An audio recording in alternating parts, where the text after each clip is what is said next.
Hello and good evening, everyone. I am Gary Gatto, and welcome to P1 Broadcasting's coverage of Round 3 of Season 2 of the Votive Indy Oval Series. And tonight we kick off their crown jewel event, the race for the roses and riches. It's the Votive Indy Derby from Kentucky Speedway. Qualifications currently underway as we have track conditions of 84 degrees ambient, 88 degrees track temperature. And we have a huge field. In fact, a field that for an oval race, we haven't seen this size, at least for INDYCARs, since, well, 33 at Indianapolis. And in modern INDYCAR history, the last time we saw those mini cars on the racetrack, it was the 97 Indy 500, where they had 35 take the starting grid. We expect that and more here tonight, which is going to make the opening laps kind of exciting and maybe kind of a little dangerous, maybe, but let's talk to our driver's expert and let's see what he has to say. Luis Gonzalez Nunez, welcome to the booth. Big race here tonight for Votive for the third round of their championship at their crown jewel, and we have ourselves a packed field tonight, and and it's going to be a packed field because this is not a very big racetrack. It is a mile and a half, but it's going to fill up quickly. Yeah, for sure. Good evening for everyone. It's going to be 150 laps today in Kentucky. Once again, we are in Kentucky again. That's the new one. So today is going to be, like you said, it's a big pack. It's a big, I'm going to say it's a lot of people for 1.5 miles track for sure. And thanks because iRacing can make this happen. Because if you're in real life, for sure, we're going to have some elimination, like an INDYCAR or bump day for have a short field today. So anyways, today I hope the people can understand is a huge pack. Let me tell you, if one person correct to the other one in the middle of the pack could be a big one. We can use that word today because we don't use that word. NASCAR used the big one and in Daytona or Taladera, but we can use that word today because it could be a disaster if we have some like we saw last weekend in Phoenix with the first lap when they have this big wreck with maybe 6 or 7 cars. So I hope they don't see that today. And like you said, the condition is kind of low to don't have a problem with that. So 88 Fahrenheit in the track, 31.1 for outside on the USA. So I hope it's going to be a good show because it's a derby, and this is very important for Votive today. And here is the points coming into today's race, as we'll put it up on the screen there. That is not the right points. Let's I'm gonna say that's after race 2 of 9. So yes, that is the right points. Edson Santos is going to be on the top there with 69 points. Then we got Tristan Fortin with 63, Connor Baldwin 62, Rusty Plant, who won last week at Phoenix, in 4th, and Alex Miller 5th. There you see the remainder of the top 10: Johnson, Levern, Durazo, Mitchum, and Wagner. And on the technical second page of the lineup, Coker, Clindy, Canizaro, Everett, Rajesh, Cole, Wheeler, Lee, Peterson, and Scarlett. Here are your all-time stats as we begin the warm-up. All-time stats updated as of last week.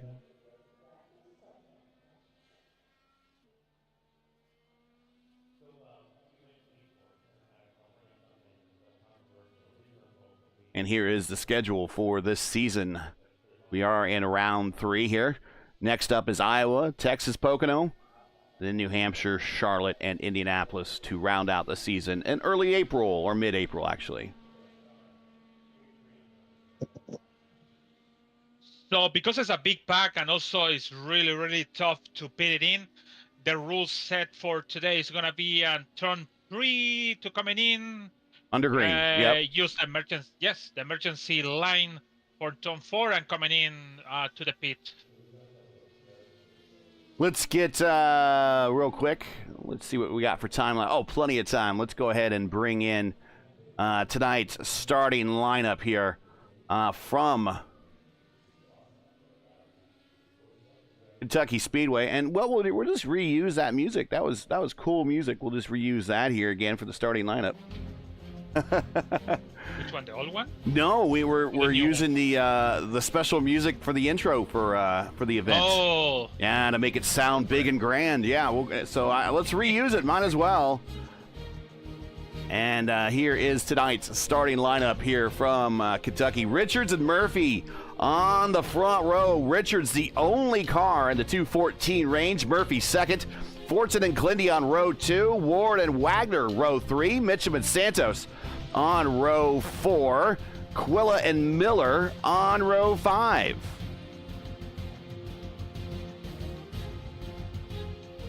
O'Meara and Cole on row 6. Orman and Baldwin row 7. Expect to see both those guys move to the front. Lovern and Wheeler on row 8. Leclerc and O'Connell, on row 9. Cavaco and that is Hunter Smith, I believe, in row 10 and the 54. Canizaro and Pahutsky. Canizaro is among the fastest in practice. Plant, last week's winner, and Averett on row 12. Goebbels and Dinsdale on row 13. Johnson and Coker, row 14. Forsyth and Gallus, those guys have a long way to go back in row 15. Moving on, Peterson and Kirchenbauer on row 16. Durazo and Lee. Stearns and Marioff. Robinson and Edwards. And Iker Piguero on row 20, rounding out this huge field.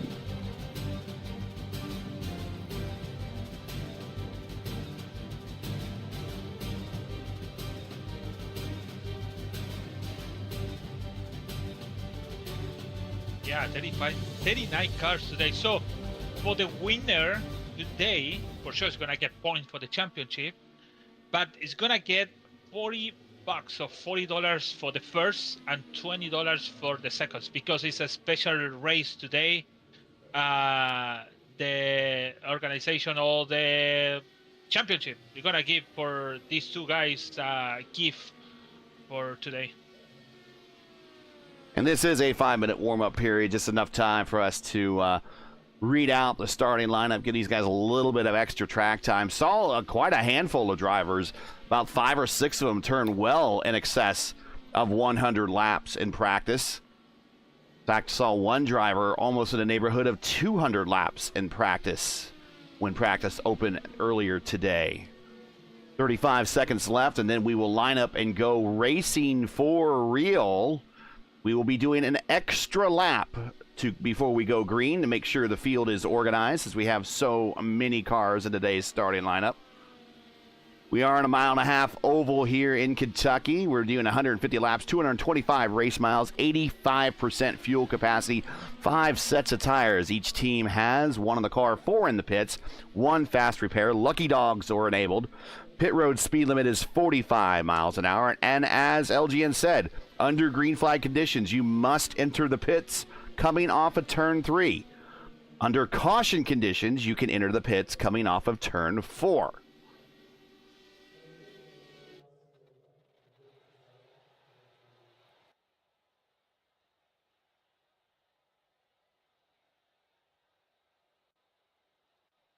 So I count, okay, I don't know what's happened in the other split for the fixer series. You know, we only broadcast the top split in Tuesday's night, or so I count 13 cars are really regulars in the top split in this field today. So it's pretty good field, because I said Richard is here, Murphy, Glendy, Ward, Wagner, long time is not the fixer series, but is still regular around. Santos, Quilla, Mier, we saw last time. Jasper, for sure. Craig Forsyth, Pahutsky, Stephen Lee, for sure. And yeah, that's what I counted today. So it's really, really a lot of experience in the grid versus some of them we don't know, because again, We don't know what happened in the second, third, and fourth split in the iRacing Fixer Series.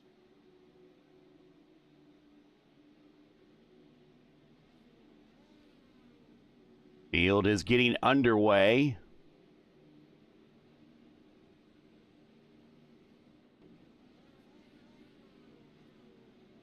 Down pit road, we will go under 2 formation laps. You heard the command from the radio. We are not going green next time by. We're waiting for every one of these 39 cars to get in line. So you're going to ask me, because most people do when it comes to IndyCar history, when's the last time we've seen this many cars ever take the green flag at an IndyCar race? And the answer is, in modern history, we have not seen more than 35 take the green flag. Last time that many took the green flag was the 97 Indy 500 when 35 lined up for that race. But we have never seen an IndyCar race with 39 cars before in modern history take the green flag. We have seen some simulated races of 39, 40, and plus take the green flag before. But this is one of the rare occasions, certainly here on P1, that we have seen this many. The field is getting in alignment. Everybody got to watch everybody in the back of the field as they're running up on everybody very quickly.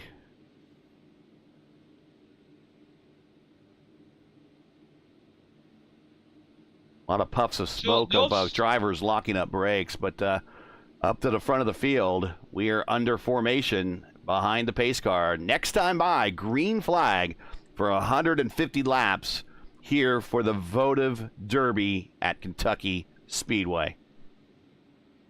So we have these 2 cars, Chris Edwards and Iker Peguero. So when it's a green flag out, they need to push hard, because you know what? It's too big the field. And maybe, I'm going to say maybe 3 or 4, or maybe I'm going to say 10 laps, could be Tanner Richard or Murphy, could be catch the tail of the field. So it's really also disadvantage, the big field, for the people started from the back.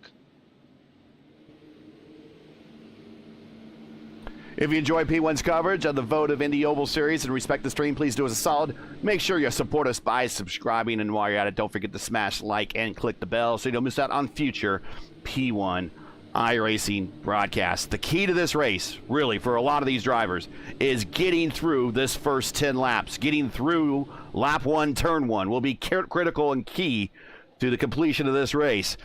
Here we go. Let's see if we can do it. Let's see how far we can go. The first couple of races have been filled with cautions. Let's see if we can go green as long as possible. Green flag in the air, and Tanner Richards is leaving the group like he wants no part of that second pack.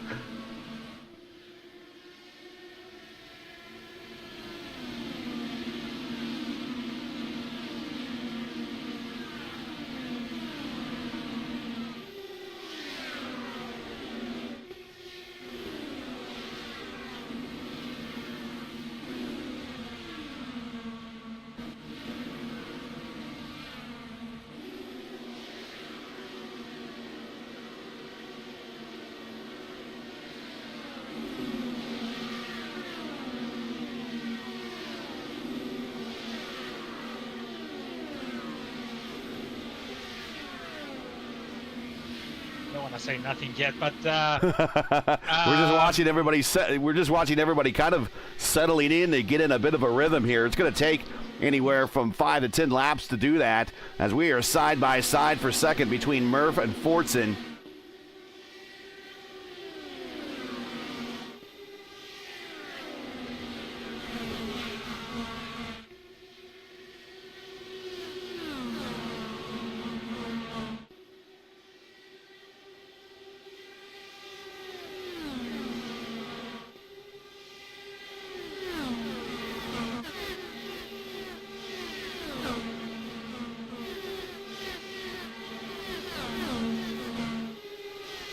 very interesting to see Greg Forsyth. I am the back of the field, but Greg Forsyth in position 28 tried to do be his best to try to push her on the front. And if you're going back to Stephen Little's turn over there, it's really, really interesting how it's big the field and how tight was the qualifier for everyone. Will Van Stern in the wall coming off a 2. Didn't mean to cut you off.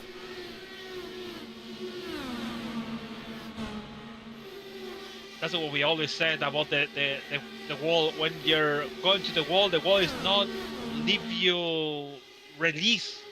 You have to slow down and try to break it from. It's like a magnet. It just kind of sucks you right in and holds you. There's Mitchum on the bottom. That's a battle with Edson Santos. Also in the picture is Mohamed Omir. Daniel Durazo. The Cat goes fastest. 2:13 flat.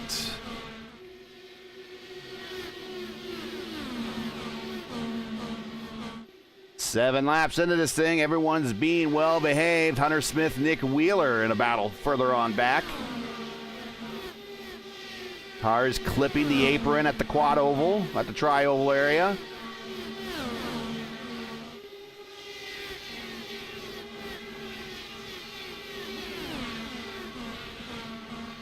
David Leclerc under last week's winner, Rusty Plants.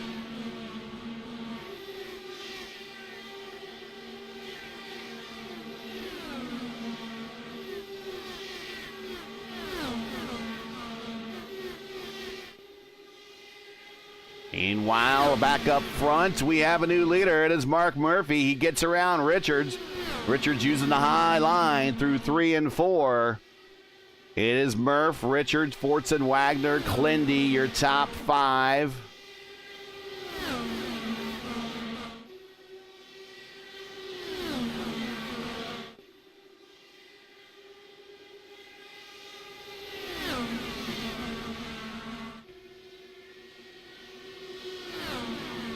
He made it to 10. But let's see if these guys can get into...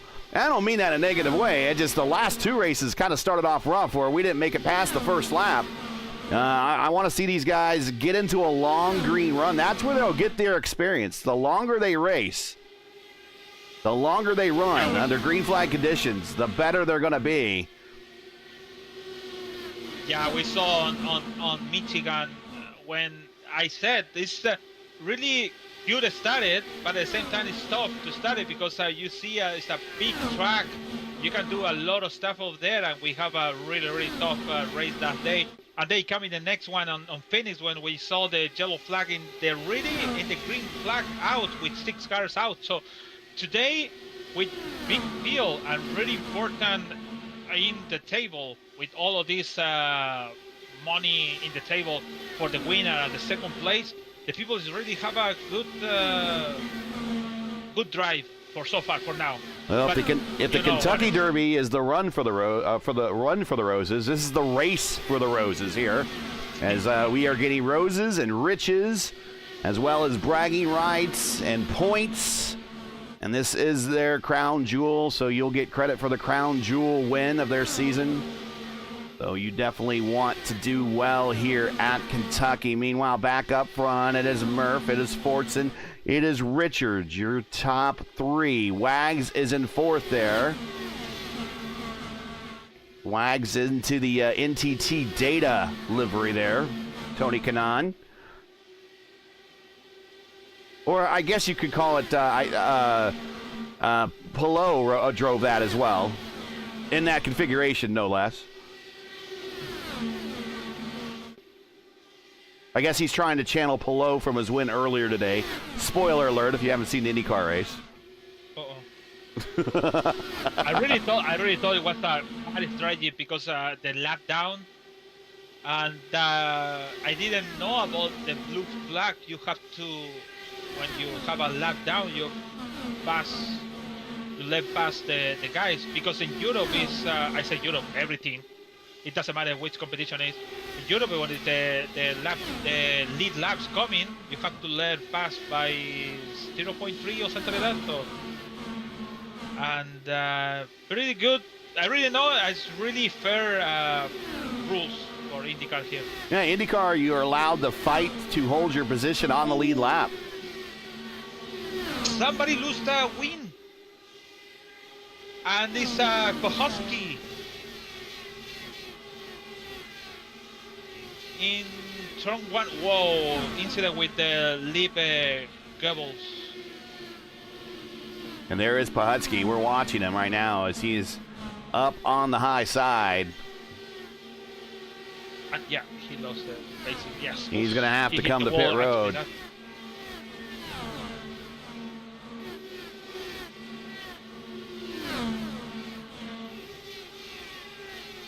Ooh. And he has to transfer over. And now, and on top of that, he has to come to pit road under green with a missing left front wing plane. Back up front. But yeah, going back to the IndyCar rule is you're allowed to fight to stay on the lead lap. But what you saw today was Stingray Robb at the IndyCar race fighting to stay on the lead lap. And that is totally within IndyCar rules. He did not have to move over, and he did not have to let by Alex Palou. Now, once Palou got by, he got over really quickly for Newgarden and kind of found a bad spot to get over pretty quickly for Dixon. But Hinch didn't like that too much. Yeah, he did a good job. So actually, I really feel he left pass, like you said, the moment you lose a lap, you have to let pass the people. So he did that, and pretty dangerous situation for Dixon and Newgarden over there.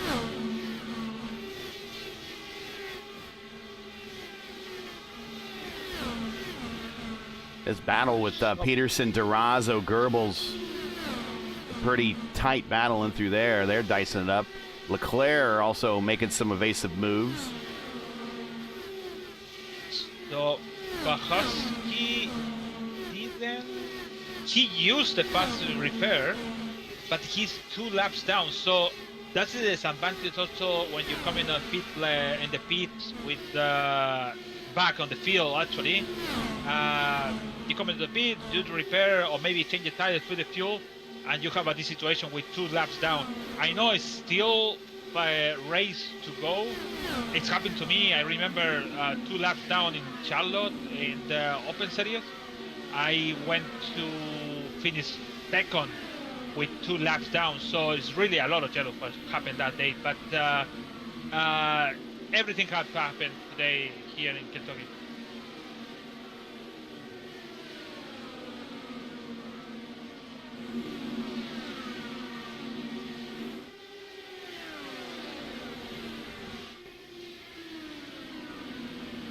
Back up front it is Murph, Fortson, Richards. Now Josh Ward enters the picture in 4th.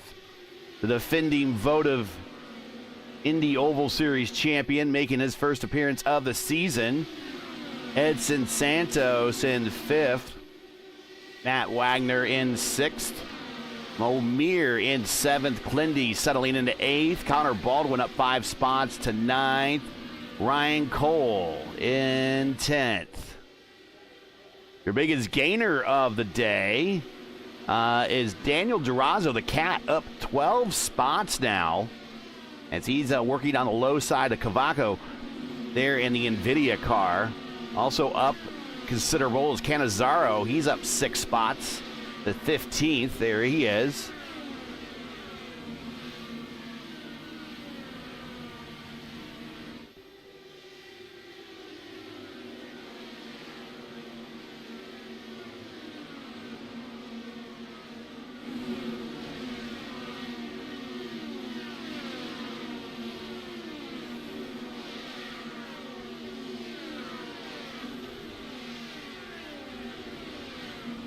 I followed this battle. Leap Gibbles with Stephen Lee. He make a blocking over there to don't leave Stephen Lee pass on turn 4, and he makes some interesting move when he wants to go side by side. It's kind of weird how he moved the wheel. The car is bouncing, and now it's going close to the wall. Whoa! Whoa! He almost collected to Stephen Lee over there.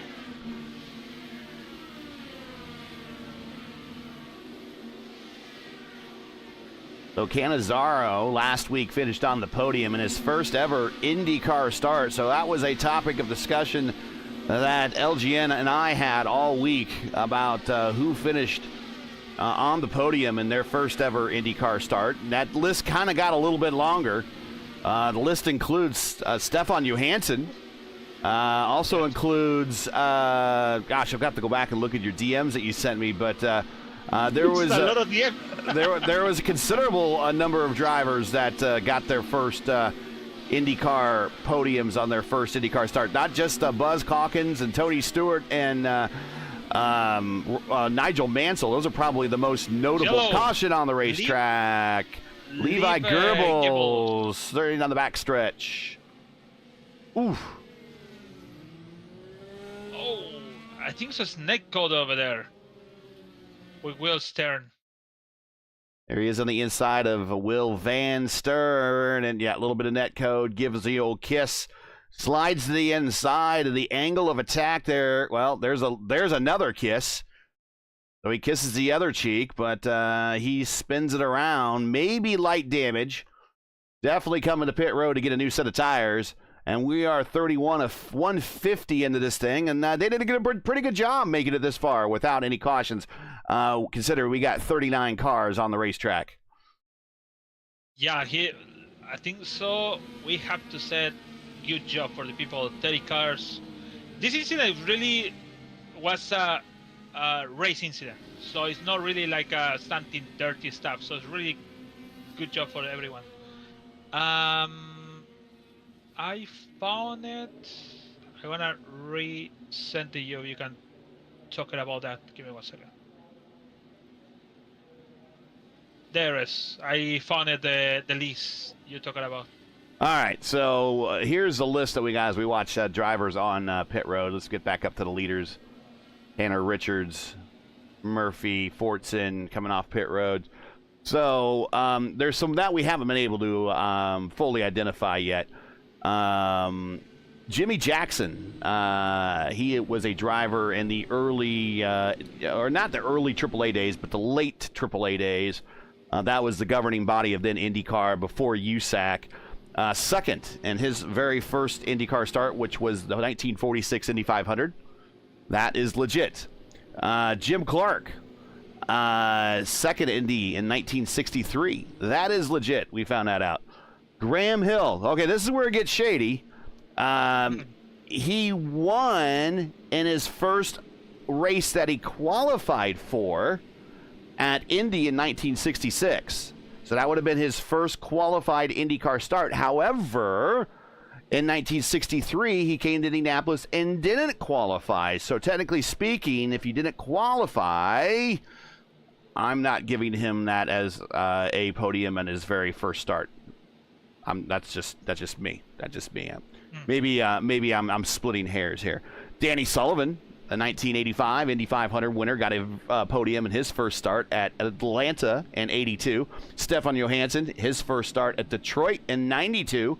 Then, of course, Nigel Mansell getting the win in Australia in '94. Buzz Calkins and Tony Stewart, first and second at Walt Disney World in '96. Buddy Rice, forgot all about him. Buddy Rice, second at Michigan in 2002 in his first start, driving for Red Bull Racing. Remember that, for Eddie Cheever? Robert Dornbos in the Champ Car World Series, second in Las Vegas in 2007. And Frank Montagny, and I hope I'm saying that right, Montagny, he's a former Formula One driver, that I do know. He finished second at Long Beach in 2008 in his very first IndyCar start. But this was one of those weird starts because this was the weekend that IndyCar reunited. So that was also the weekend that the other half of IndyCar was racing in Motegi. Not going green this time, by. And that's the weekend that Danica Patrick won her first IndyCar race. So Frank's, whatever happened to Frank's race was kind of overshadowed that day as there was other bigger IndyCar news, I guess, going on. But that was his first start, technically. So he was on the podium there in the combined IndyCar doubleheader at Long Beach and Motegi that weekend, first weekend of unification. So that's kind of what we've discovered. If you know of something else, know of someone else, let us know. They can't have any, if they won in the IRL and they had prior kart starts, it doesn't count. So you can't come to me and say, oh, Juan Montoya when he won the Indy 500. No. He raced all of 1999 in IndyCar in kart. So that was absorbed into IndyCar history. So bounce them off me. I'll let you know if it's legit or not. I'll research it.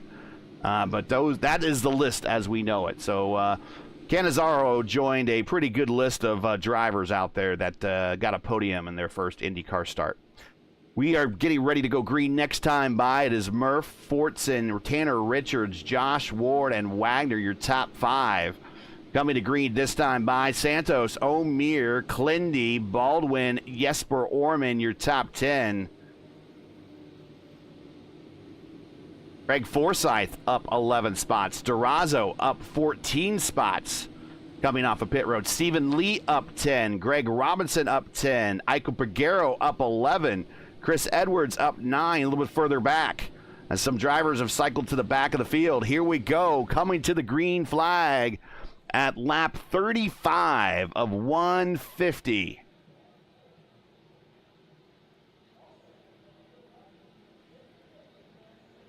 Slow restart. Oh, we have an incident on the back. Yep, I knew there was going to be something back there with that slow restart. Oh, another one. Oh, 3 cars on the Hugo wall. Gallas. No, we got Will Van Stearns in this. Hugo Gallas in this, and that I saw that slow start, and I'm nothing against Murph. He can control the field as he sees fit, but bringing him down to that slow start just piled them all up in the back. And you know, maybe that's maybe that was his plan to kind of thin the field out a little bit. But let's go back and see what happens here.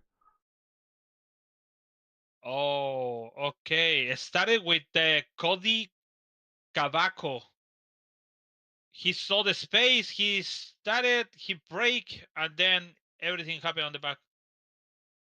Yeah, and let's see, waiting. I mean, the Plant is not necessarily flush with the car in front of him, and he started, and then Cody starts to go, and then Plant starts to go. Cody does a good job at avoiding taking evasive action, and then something happened right around Iker Peguero. Okay, there's the okay, so that happened earlier into the restart. So again, this was kind of my concern about a field this big, is that we would see these incidents, especially if the leaders brought them down for slow restarts. And here we see, boom, Cody. I'm not sure who he got into the back of. Again, we got some new starters here that we're not aware of. And then Iker stays on the wall and then comes off it, and then here comes, and then Hugo, and then he turned Iker into Will. They'll be able to use fast repairs, but that's unfortunate. And we are back under caution.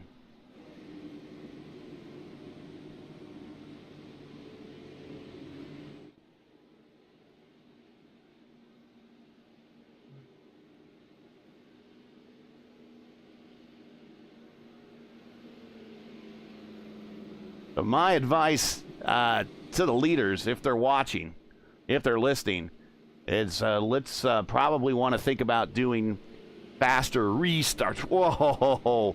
As Pahutsky gets his lap back. So he is the beneficiary of the lucky dog. And in a race this big, and with this many drivers still learning their craft in IndyCar in this lineup, this is one of those instances I don't mind the lucky dog being available. Most cases in the more senior leagues, I would say you could take your lucky dog and stick it, you know, because it's a NASCAR gimmick, and I don't really care for him. But in this case, it gives more drivers a chance to be in contention longer. So there you see Murphy playing games with the pace car. Pace car, as you see, is not a solid object in the sim. It is just a graphical object. doesn't I like the contain restart mass. what they had before. To be honest, I really like it. I really started to watch that restarted when the pace car went so far on the back, on the front, going to the pit, and then it restarted from turn 3 and go accelerate from turn 4, and you go full. So Yeah. I like it. Sometimes the people don't like it in the leagues and start to complain, especially in the series, in the official series.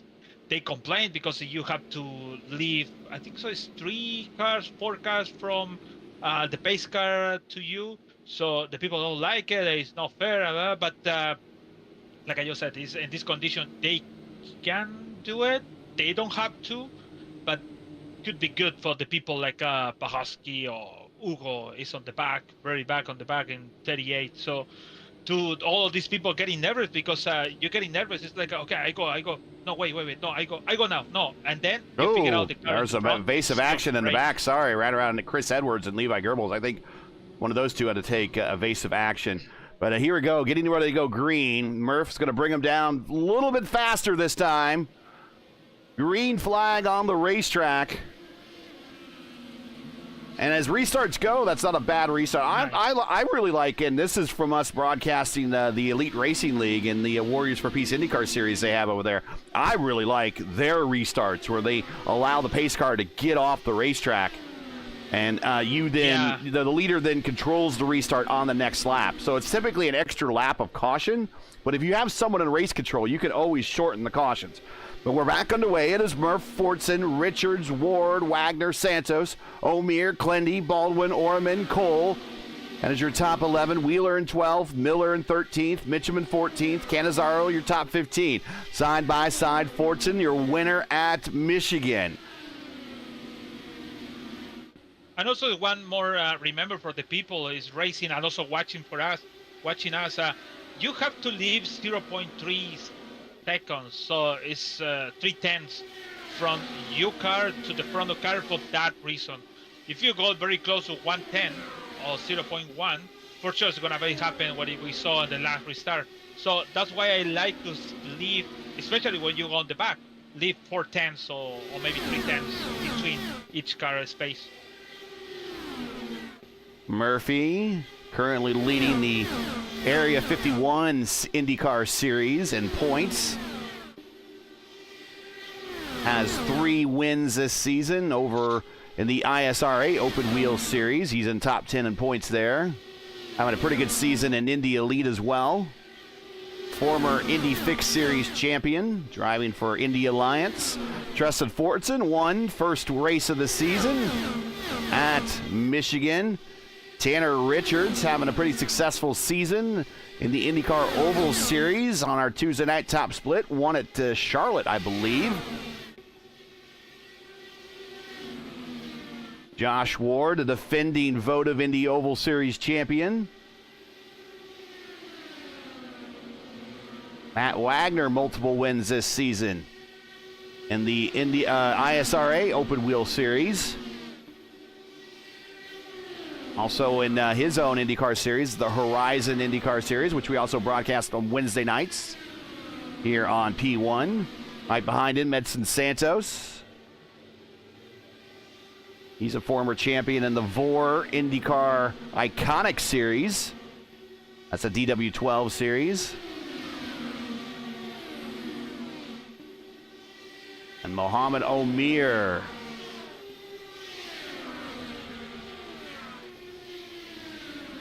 We are aware of Mohamed. We're just learning more about him.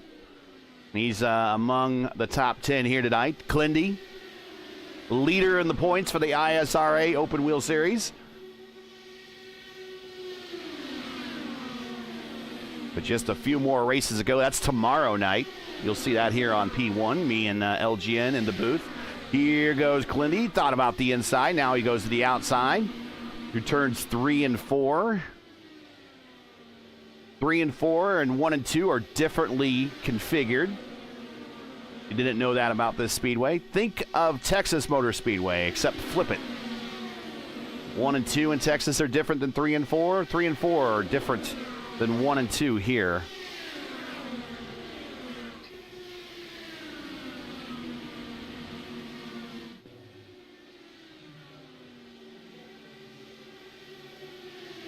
Orman side by side with Connor Baldwin. These two guys are fast. I don't know if they've raced each other ever, but oh, wow. Orman is not giving Connor any inches whatsoever.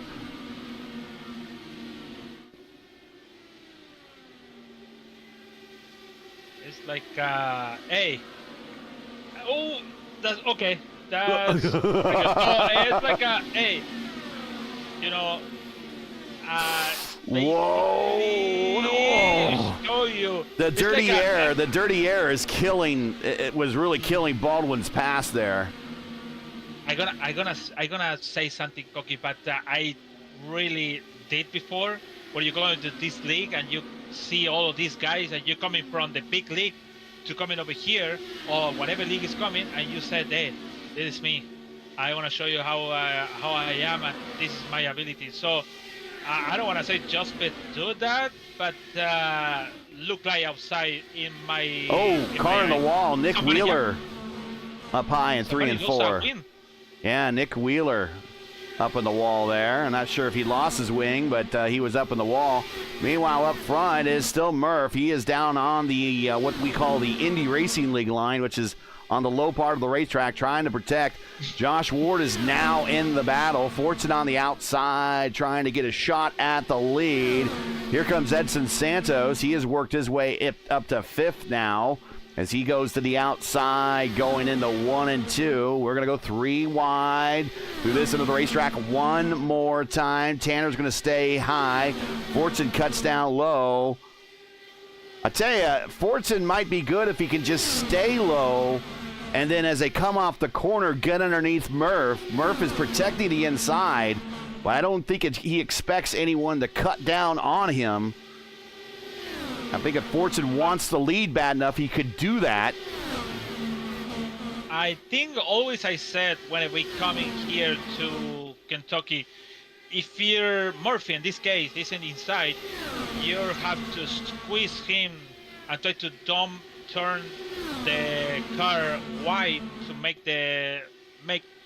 try to make the pass and try to have a side draft. So that's what Treston have to do it, and that's he's the working on it. But yeah, but it's really 97 to go.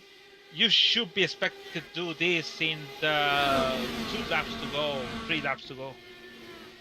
We saw Eric Peterson in that head of old Menards theme livery right there. He's a little bit further back in the pack. He might have been the missing wing that we saw, because he came to pit road and got a stop and is now a lap down.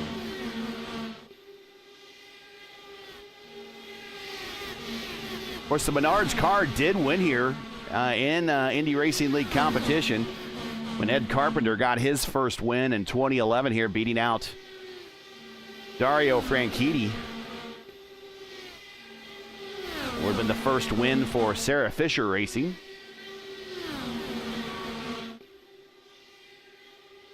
You see Iker Pagero in front of our leaders right now, trying to stay on a lead lap. He's a second in front of the leaders. So that means they can use his draft, but also they are getting his dirty air. Clindy's now joined the battle as we got the entire fam watching. Hello, Clindy fam. As he is now up in the battle. Anna Richards back to 5th. Edson Santos now 6th. Orman up to 8th. Wags back to 9th. Baldwin now 10th. So before the race started, Clendy said, "Happy 17 to anti-lead." So happy birthday. Happy 70th. Nice. Yeah.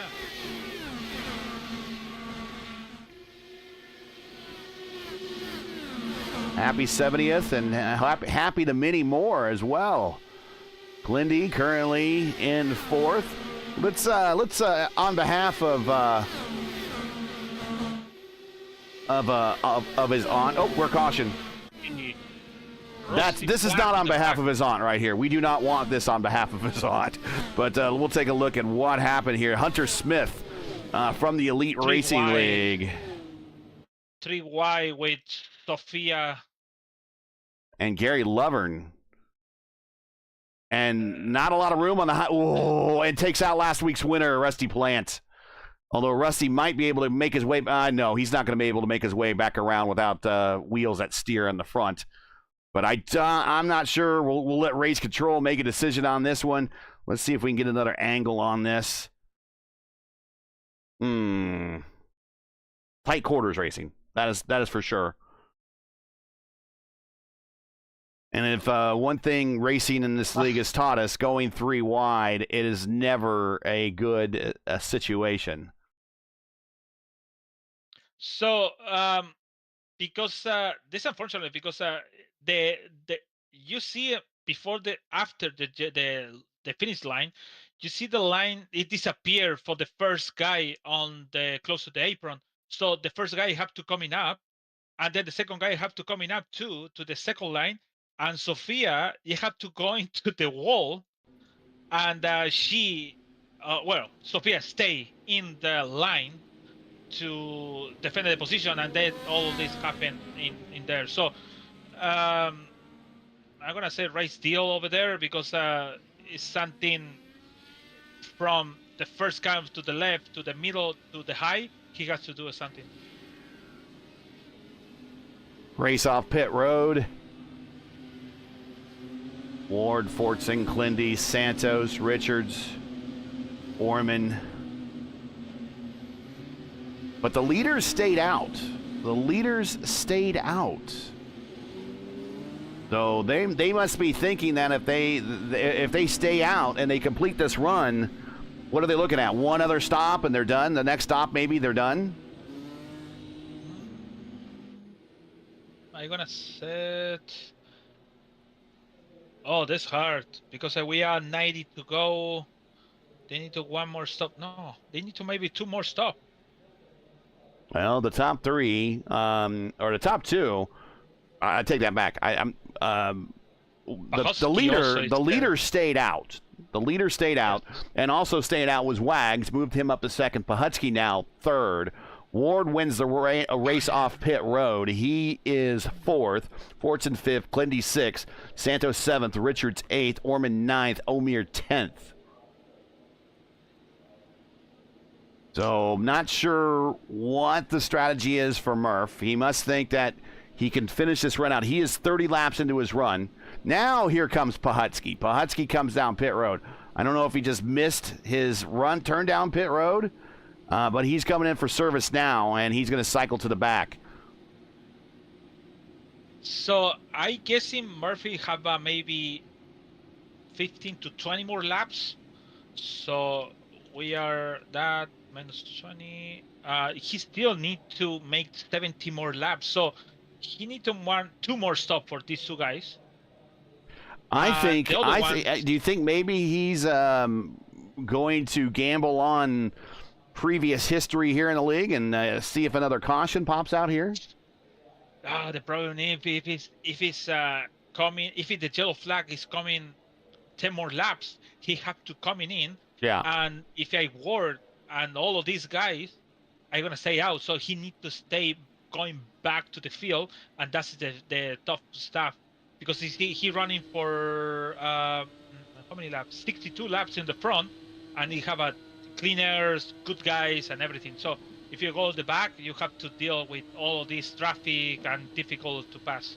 Okay, for Clindy's aunt's birthday, we're going to ride with Clindy over his head on board with Kyle Clinworth for his aunt's 70th birthday. Here we go, green flag in the air. We're going to watch from the man in 5th spot take the restart.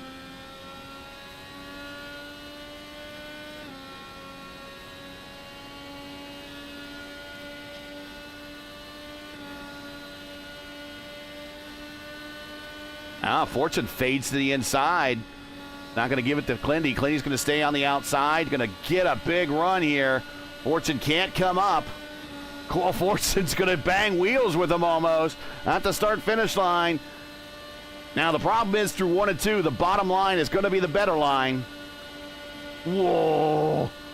You can side draft in these cars, but you've got to be very, very good at what you do. I'm very close also. If you wanna go side draft, but Whoa, whoa! Fortune slides up, but Clinty switches back, goes to the bottom. Now he's in the preferred position going into one. Caution on the racetrack. hello. Uh-oh. I hear Sophia say something. And Pahowski's out. Oh, I have an incident with Sophia. So Sophia. Oh, something. Sophia was just moving slow. Maybe they were having handling. Maybe they were having handling problems. Oh, wait a minute. Let's see what happened. No, he have a contact with Greg Robinson. Oh, Robinson tried to pass to the inside, and then sends Sophia up into the wall. iRacing forgives, but here comes Pahutsky, and unfortunately, let's watch from Pahutsky's point of view, just what he sees. So there's a contact in front of him there. Bounces off the wall. I'm not sure what happened there. I would have thought that you probably would have saw the contact and would have slowed down a little bit, but that's unfortunate. Again, the closing rates in these cars is so extreme. So even when you think it's something might be easy to stop, and it really is not that easy. And here comes Murph and Wags to pit road for scheduled stops. So like I said, now it's gonna be a tough of these two guys going from 1 and 2 to going maybe 28, 20, 30, maybe, I don't know. So Pahowski, I'm gonna say, if you're Pahowski, you are regretted to use the fast repair just for clean or make the front wing back. So really, he used it in the first incident. He have it, and now with the no wheel, sorry, front wheel, is gone for the day. Oh, I guess that's Shane's aunt. That's who it is. Well, tonight she's America's aunt. But we will for the aunt, we will properly do a ride along with Shane back in 27th. Yeah, Clinty said that. We thought it. Yeah. Yeah. So Murphy and Wagner, 28, 29, and 30 on the field. It looks like we're going to go green next time by. So that gives the lead over the Ward, the defending Votive Indy Oval Series champion from last season. Picking up some laps led here for the first time this season. Clinty second, Fortson third, Santos fourth, Orman now fifth.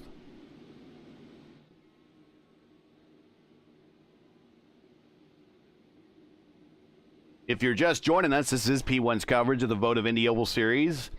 The Votive Indy Derby coming to you from Kentucky Speedway. We've completed now 68 of 150 laps. If you're enjoying tonight's coverage, support us by smashing that like button. Subscribe to the channel so you don't miss out on the next race, which is tomorrow night, doubleheader Monday.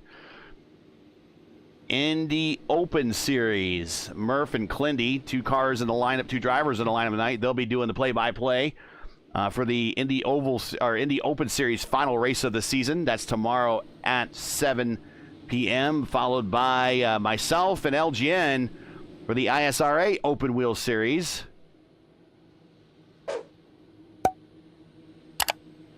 That'll be right around 9:30.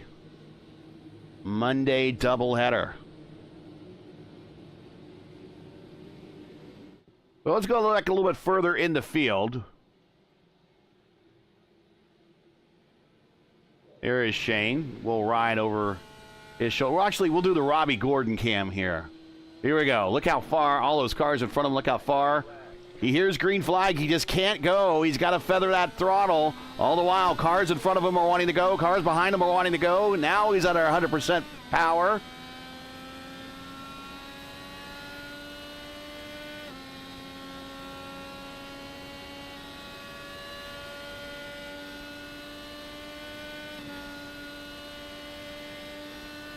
Oh, if it's not yellow, it's gonna be okay. So INDYCAR is spun on turn 2. Now he come back.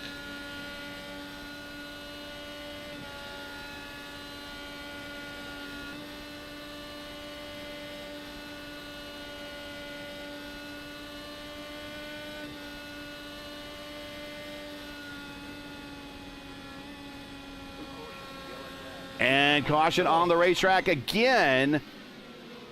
Casey Pahutsky? Oh, Iker Peguero. on in the wheel, and Josh Ward hit the wall in the yellow flag. All right, Peguero is having some problems.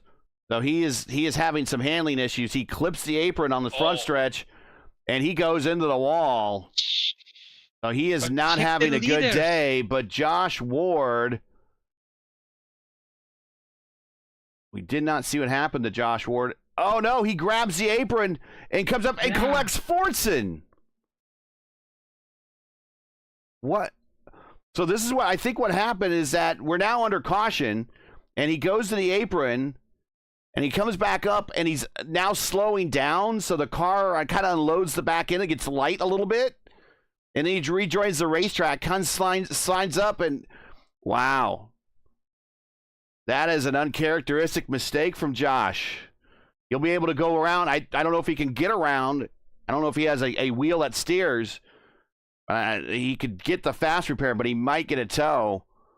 Meanwhile, Fortson, he might be able to steer. I don't know. It doesn't look good for him. He might have to tow as well. And if those two have to tow, they're going to go at least down a lap.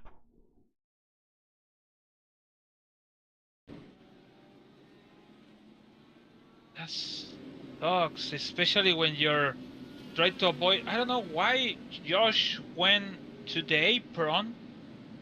I don't know. He tried to slow down, but he can slow down behind to Clendy, and he decided to go in very far to the apron, and he lost the car. So really weird situation, to be honest, for me. We got a question in chat. How to join? That is a good question. If you look in the description, there should be a link to the Votive Racing League Discord server. If you see the middle portion of the description, you see the schedule, and then underneath that it says join the Votive Racing League to find out more information or to sign up. Go to that link right there. Join the Discord server. Learn more there, and you can sign up there as well. That is how you join the Votive Racing League and its Indy Oval Series.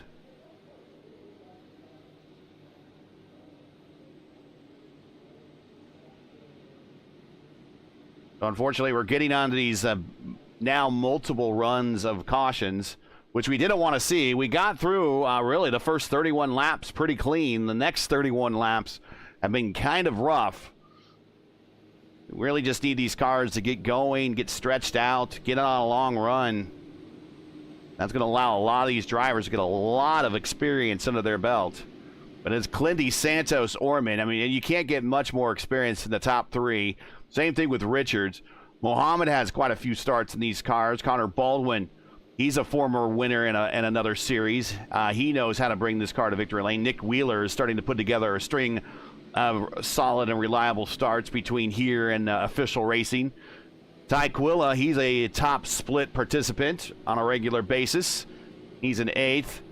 Cannizzaro showing again that you really don't need a lot of experience in the Indy cars to get up into the top 10.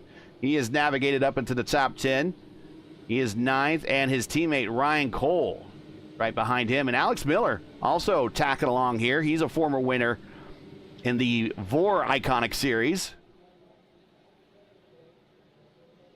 So here we go. Green flag in the air, and Clinty's really wasting no time. And that's going to open the door to Orman, and that is Clinty's teammate.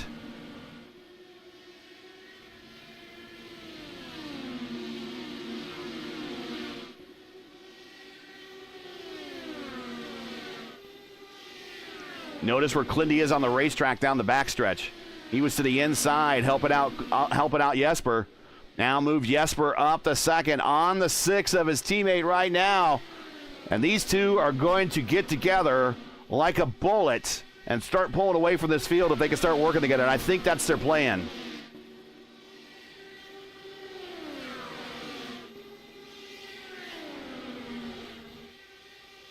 Yeah, so I just like went back and I see more action on the front. And yeah, I don't know.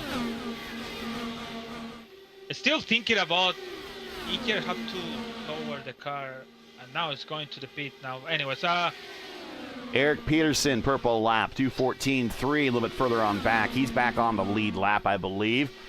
31 cars on the lead lap. First car 1 lap down is Rusty Plant. Now, if we get another caution, Rusty will be able to get a very valuable lucky dog, provided he's not involved in that caution.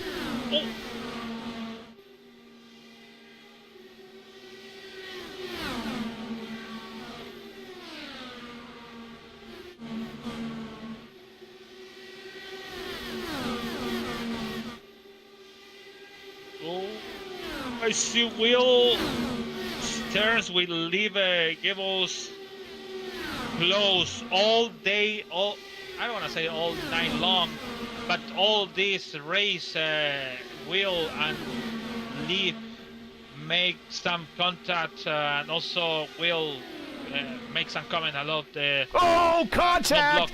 Oh, what was going on there? Greg Robinson just sent it to the inside of Leclerc. Makes contact. And look at that, he passed on the middle, Wagner and Murphy.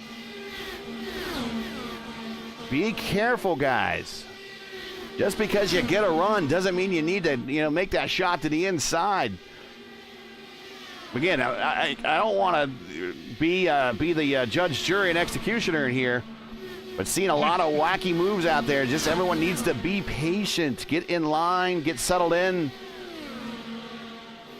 Because banging wheels is not going to gain you any fans with the drivers around you. And when you're putting 31 cars on the racetrack, 30-plus cars on the racetrack, you really need to build trust with your fellow driver. Yeah, it's difficult when you're seeing in my side, in my camera, see how's bouncing around. It's like I'm making waving, kind of weird. So, and also it's really, like I just said, it's stress.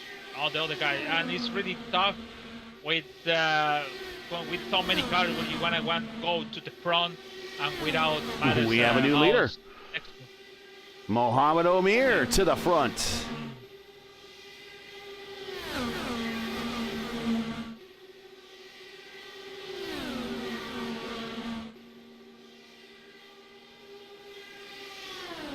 Oh, he crowded Clindy a little bit going into 3. I think Clindy had to check up just a bit.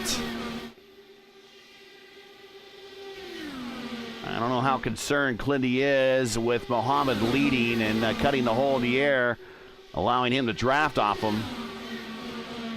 83 of 150 in the books. Once again, thanks for joining us. The Votive Indy Derby from Kentucky Speedway. Crown Jewel. Race for the roses and riches.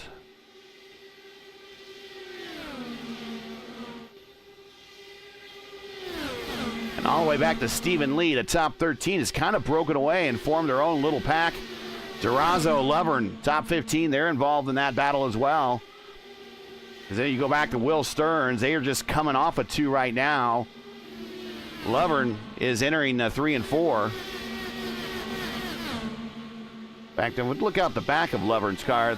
There's the next pack. They are considerably behind now. Caution on the racetrack. Oh. Could be on the back. Oh yeah, it's Shane Disdale. Dinsdale in the 87. Having a moment in 1 and 2. Chris Edwards. Whoa, what? You have to see Chris Edwards how to save the car, but I don't know. That's kind of weird. Was he in 3 and 4 when this happened? Ooh, just sends it to the inside. Oof. The car of the Chris Edwards is intact with Well, look any at damage. this is what happened. He gets a run in the draft behind 2 cars. So he sees the bottom open, and he just sends it in there and makes contact. And again, that comes back to kind of what I was saying earlier. Just because you have the run doesn't mean you have to take it, because you know that door is going to, you're going to slide up into the person on the bottom anyways. That's how 3 and 4 is configured. But again, I'm just second guessing. Maybe he thought that he'd been experimenting down there earlier in the week, earlier tonight. Thought that maybe he could hold it down there. A number of drivers coming to pit road, but the leaders are, for the most part, staying out. O'Meara, Baldwin. Lindy comes to pit road. Also, Tanner Richards on pit road. So a number of drivers staying out. Cole, Durazo, Mitchum, Everett, Murph, and Wags. They stay out because they just stopped not too long ago. They're 20 laps into their stints. Everyone ahead of those two is 26 laps into their stint. They all pitted on lap 61. We're under caution again here at lap 87 of 150. And I think a lot of the patience of these drivers are starting to wear out. Yeah, so I think but virtually my leaders is Murphy and Wagner now, because all of these guys from Josper and Tanner, Quayla, Lovnet went to the pit, so they have another strategy. Actually, that's good strategy because they can make one more stop. So Wagner and Murphy, they need to one more yellow. Actually, all of these guys from Cocker to O'Meara, they need to one more yellow flag to come into the pits, make a fuel, and they can make one more stop. So the other guys, he need to pray, Jasper and Tanner and Quilla, Gary, to just don't have a yellow flag, to have only one stop. We're kind of confused what I said, but it's really different. We have 2 different strategy in this race. So also in chat, Forrest Clay said, my kid is Andy. Indy. He's 13. Yeah, Indy. He's 13 years old.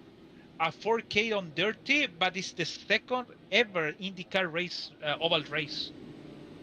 Well, IndyCar has a long history of drivers coming from the dirt ranks. Tony Stewart, AJ Foyt, Mario Andretti, Al Unser Jr., Al Unser Sr.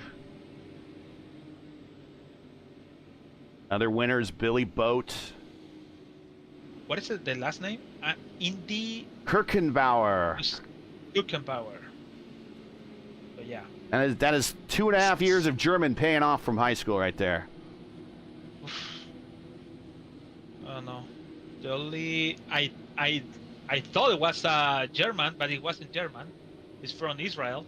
Robert Schwartzman. I thought it was German, but it wasn't. So because the name. Schwartzman, yes. That would be German. Yep. And then I didn't know he was from Tel Aviv until he introduced himself on the race today. I've somehow missed that. Green flag in the air. Mohamed O'Meara wastes no time. We are back green flag. It is O'Meara, Baldwin, and Santos, your top 3. Green flag, lap 89. Well, we got a good prodigy in the lineup. 4K on the dirt. Keep giving him some starts in IndyCar. And Kirkenbauer, going to be someone to definitely watch. 25th right now in the lineup with that Cedar Point-sponsored IndyCar. Side by side now for second. Santos to the high side of the Leader Energy sponsored car. Over Texas A&M down low.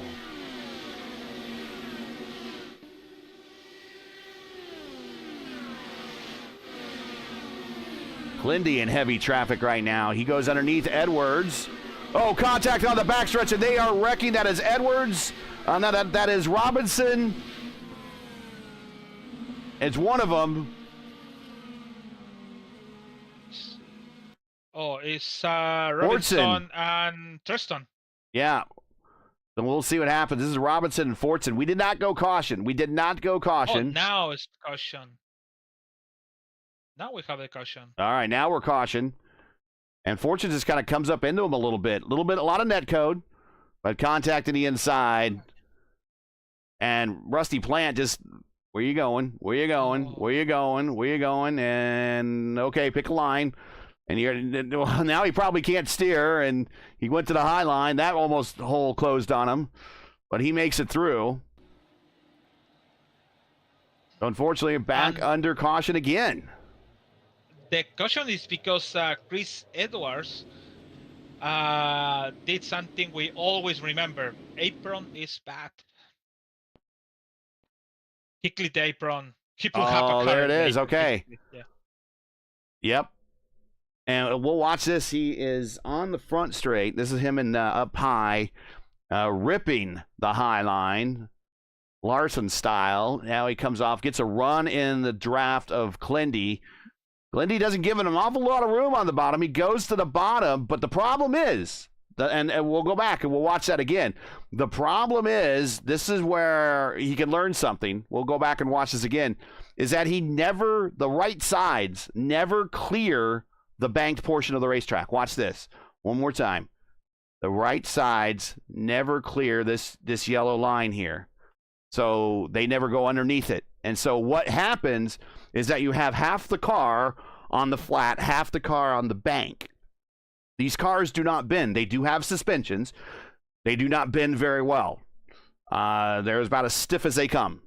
And what happens is when you unbalance the car like that, it gets light on the backside, and that's exactly what happens there.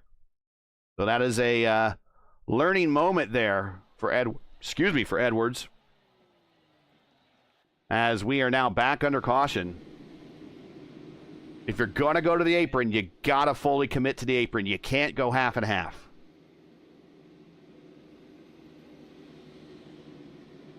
Yeah, it's a 7 today. It's a caution 7. Darby in chat says, can't believe it. I hit the ignition button by accident, stalled it, and had to tow. That is, don't map that button. don't map that button. Currently, Darby back on the racetrack, though. He's in 33rd spot. There he is. If you like a lot of the thumbnails you see on the P1 channel, he designs a lot of those for us.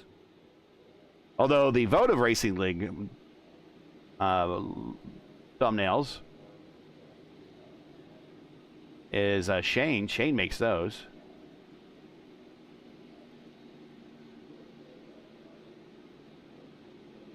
Here's Shane. Defying all odds, driving a green car.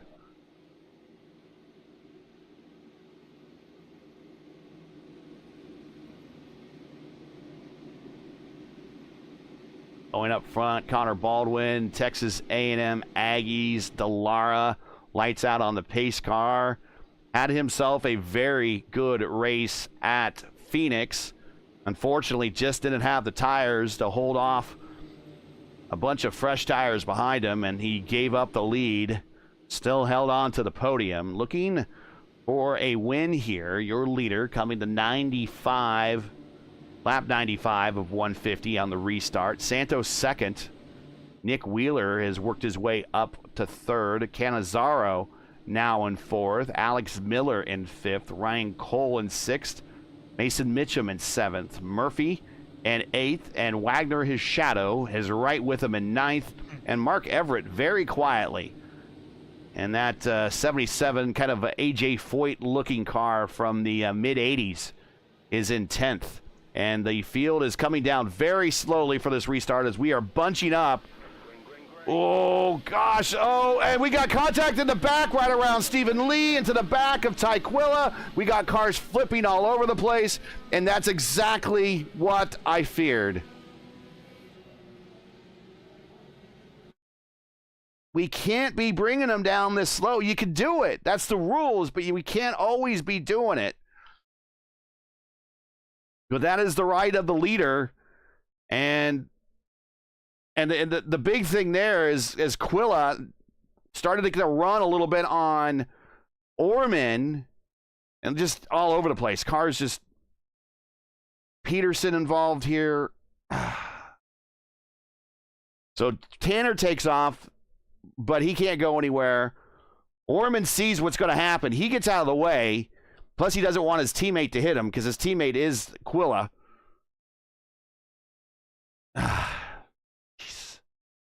And now Quilla's like a top, and he's not on his wheels, so he has the tow, unfortunately. Well, it might tip over.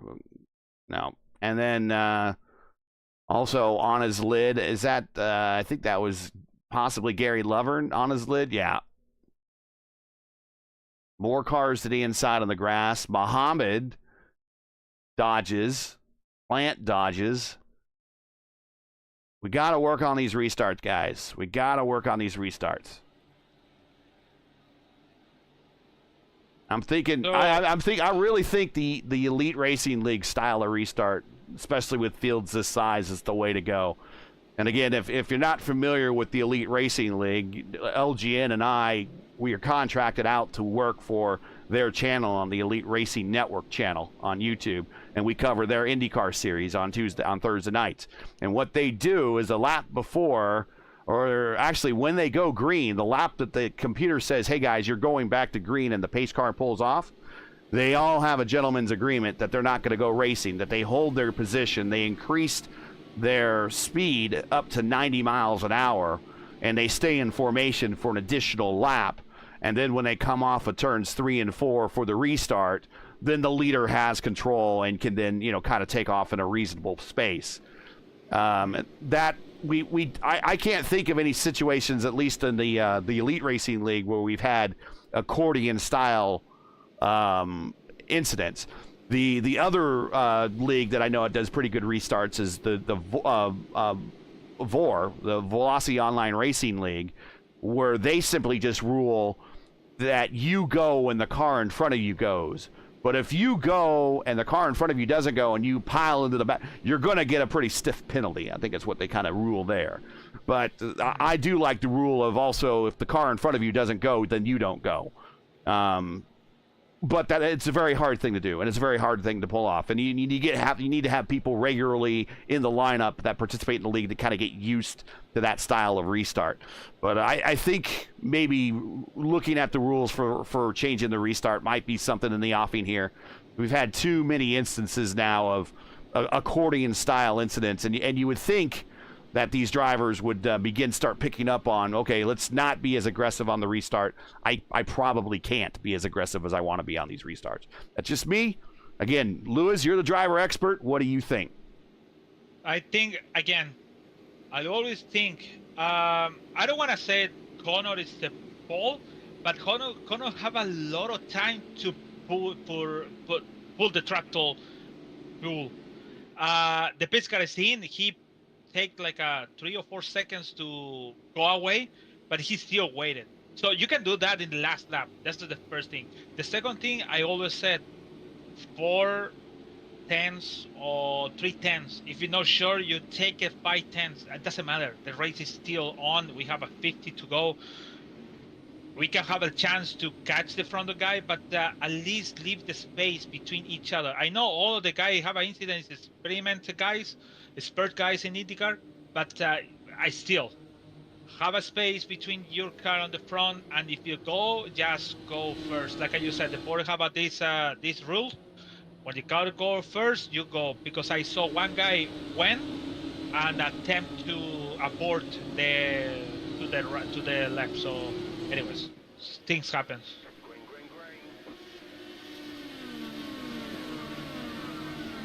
A little bit better restart this time.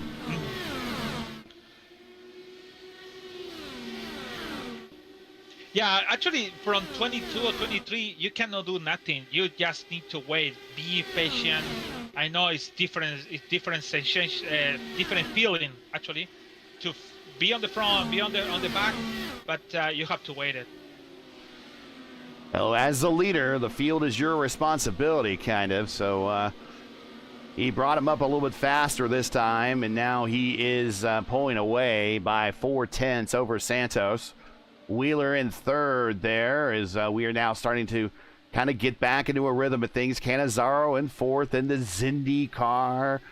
Alex Miller in fifth. Ryan Cole in the blue INDYCAR. Mitchum in seventh. Murph now worked his way up to eighth with Wags. They're just working together here.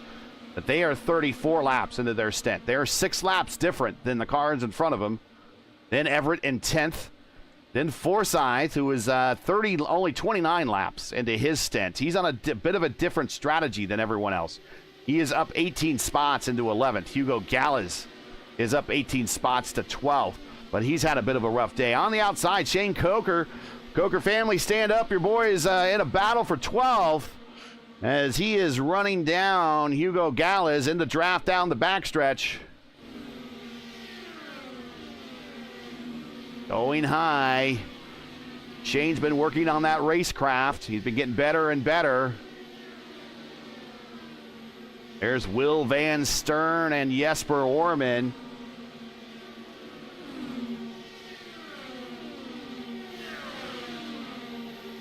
And then there's that prodigy.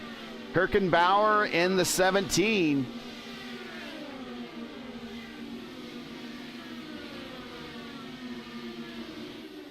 I tell you what, Mom and Dad, if you're watching, tell Indy to follow Jesper. He will learn a ton if he just follows Jesper. Jesper has hundreds of starts in these cars. Multiple wins at many different levels. And he's going to go on the outside. Jesper just might let him go. Nope, but Jesper's going to watch him bleed off speed up top. He's going to come back on the inside. Right behind Jesper is one of his teammates. That's Cody Cavaco, making one of his rare IndyCar starts here.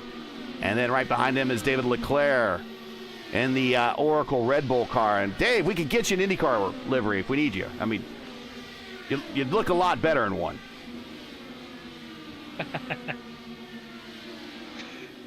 If you need, I'm sure there's those Team Cheever Red Bull cars out there if you need to have a Red Bull car. I think, and we can probably paint you one if you need one. Kirkenbauer separates from that group though, and move the prodigy up to 16th. Meanwhile, up front, here comes Edson Santos from Brazil.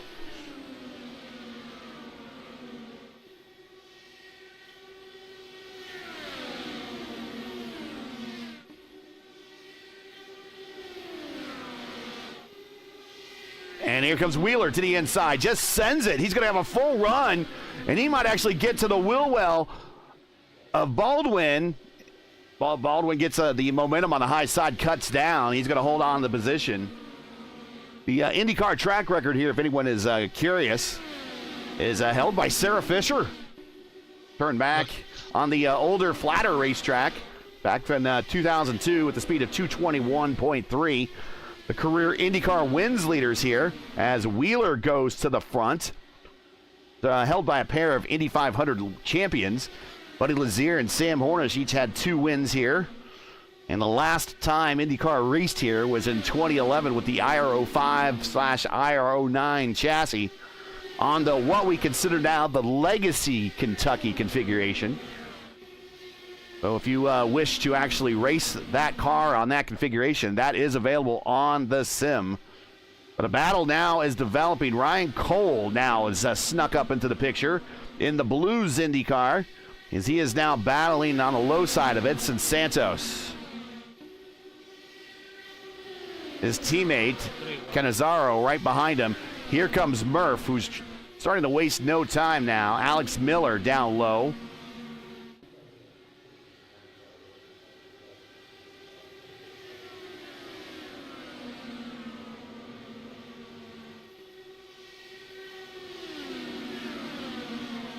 Forsyth in 9th. Let's ride with Craig. Let's see how busy he is in the cockpit at the moment. There he goes. Drops down to 4th gear. Gets to the bottom. So if you think that you're racing around here in just 5th gear, you're not. Look, he's now in 5th gear at the start-finish line. He might go to 6th. Nope. rolls out of it a little bit in 1 and 2, goes to the bottom. He's in the draft. He can go to 5th if he wants to. Now he's in 6th. That is more of your passing gear, fuel conservation gear. Down the 4th gear. Helps the car rotate through the flatter portion of the racetrack. He's going to hit 5th gear right about the start-finish line. There he goes.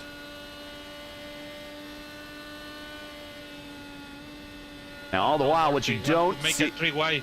All the while, what you don't see, we're watching 3 wide in front of him, is that he might also be adjusting his weight jacker, which controls the weight across the car, how it helps rotate in the corner. He can make more extreme adjustments with his roll bars, his anti-roll bars in the front or rear. So even though this is a fixed setup race, there are changes in the car you can make to make your car perform better. Even little tricks to make it faster. You can save fuel by changing the engine map. You can change the way your car handles when you brake with the brake bias.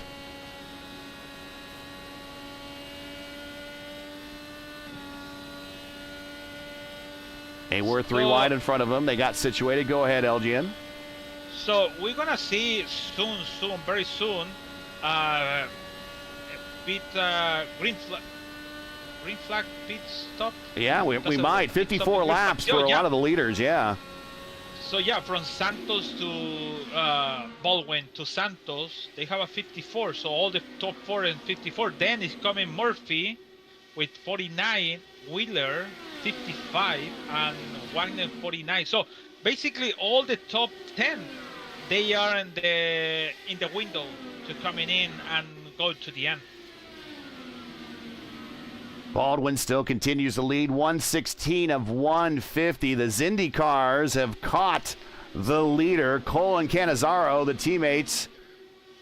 Cannizzaro in his second ever INDYCAR start, back up in a podium position, beating out the likes of Santos, Murphy, Wheeler. Baldwin scheduled stop, having to come down to the apron, along with one of the INDYCARs. That is Cannizzaro. Scheduled stop. Now they got to get down to the limit, the pit road speed limit at those yellow cones you see. Also on pit road is Forsyth. Ryan, this could be final stops. These are final stops that we're seeing right here. It is eventually the final stop for everyone is coming now. So the only thing is, actually everyone have to come in now for the last stop. Or, like a Josh Ward, can wait it to the end to find it, the yellow flag. If it's coming the yellow flag, it's gonna be goal for him. Santos on the apron for pit road. Again, under green flag conditions, we must use the entrance on turn 3. There is the cones. He gets down to the pit road speed limit. Pit road speed limit is 45 miles an hour. These cars have a pit road speed limiter button that they hit, and they can be at 100% throttle. They will never go past that number, provided that button is engaged. If that button is not engaged, you're more than likely speeding on pit road, and that is a 40-second hold in your box. There we see Santos getting to his stall, hitting the marks, going up on the pneumatic jacks. Single impact lug nut change for each one of the 4 tires. Those typically are changed in about 5 seconds, and enough fuel to get to the end. He does not need a full tank, although we are kind of at that point where they might actually be filling it up all the way. As he is now rejoining, we do see Baldwin go by. And meanwhile, back up front, it is Murph and Wagner. It's been a while since we've seen them up front. Murph in that Uncle Bobby throwback. And he is going to go to pit road for scheduled stop, turning the lead over to Wags. Forsyth, fastest lap, 2:15.4. So he's the man on the move after his pit stop. Well, we see Wags come in next time as he managed to save enough fuel. He saved 2 extra laps of fuel, 1 extra laps of fuel than kind of the guy he was running with in Murphy. Wags clipping the grass on the inside, getting it really close, making a way around the bottom. Pretty good clip. Good entry lap. Tanner Richards now your leader. And the Prodigy has worked his way up to second now. And his first ever INDYCAR Oval start. Up 30 spots. He is currently 37 laps into his stint, right with Tanner Richards. I tell you, another driver for Indy to follow is Tanner Richards. He's another good one. Eric Peterson, who we've seen having a very adventuresome day in that Team Menards throwback livery. He is currently third. He's also 28 laps into his stint. He might actually pick the lead up for a little bit if we stay long green flag run here, as the two leaders in front of him have 10-lap longer stints.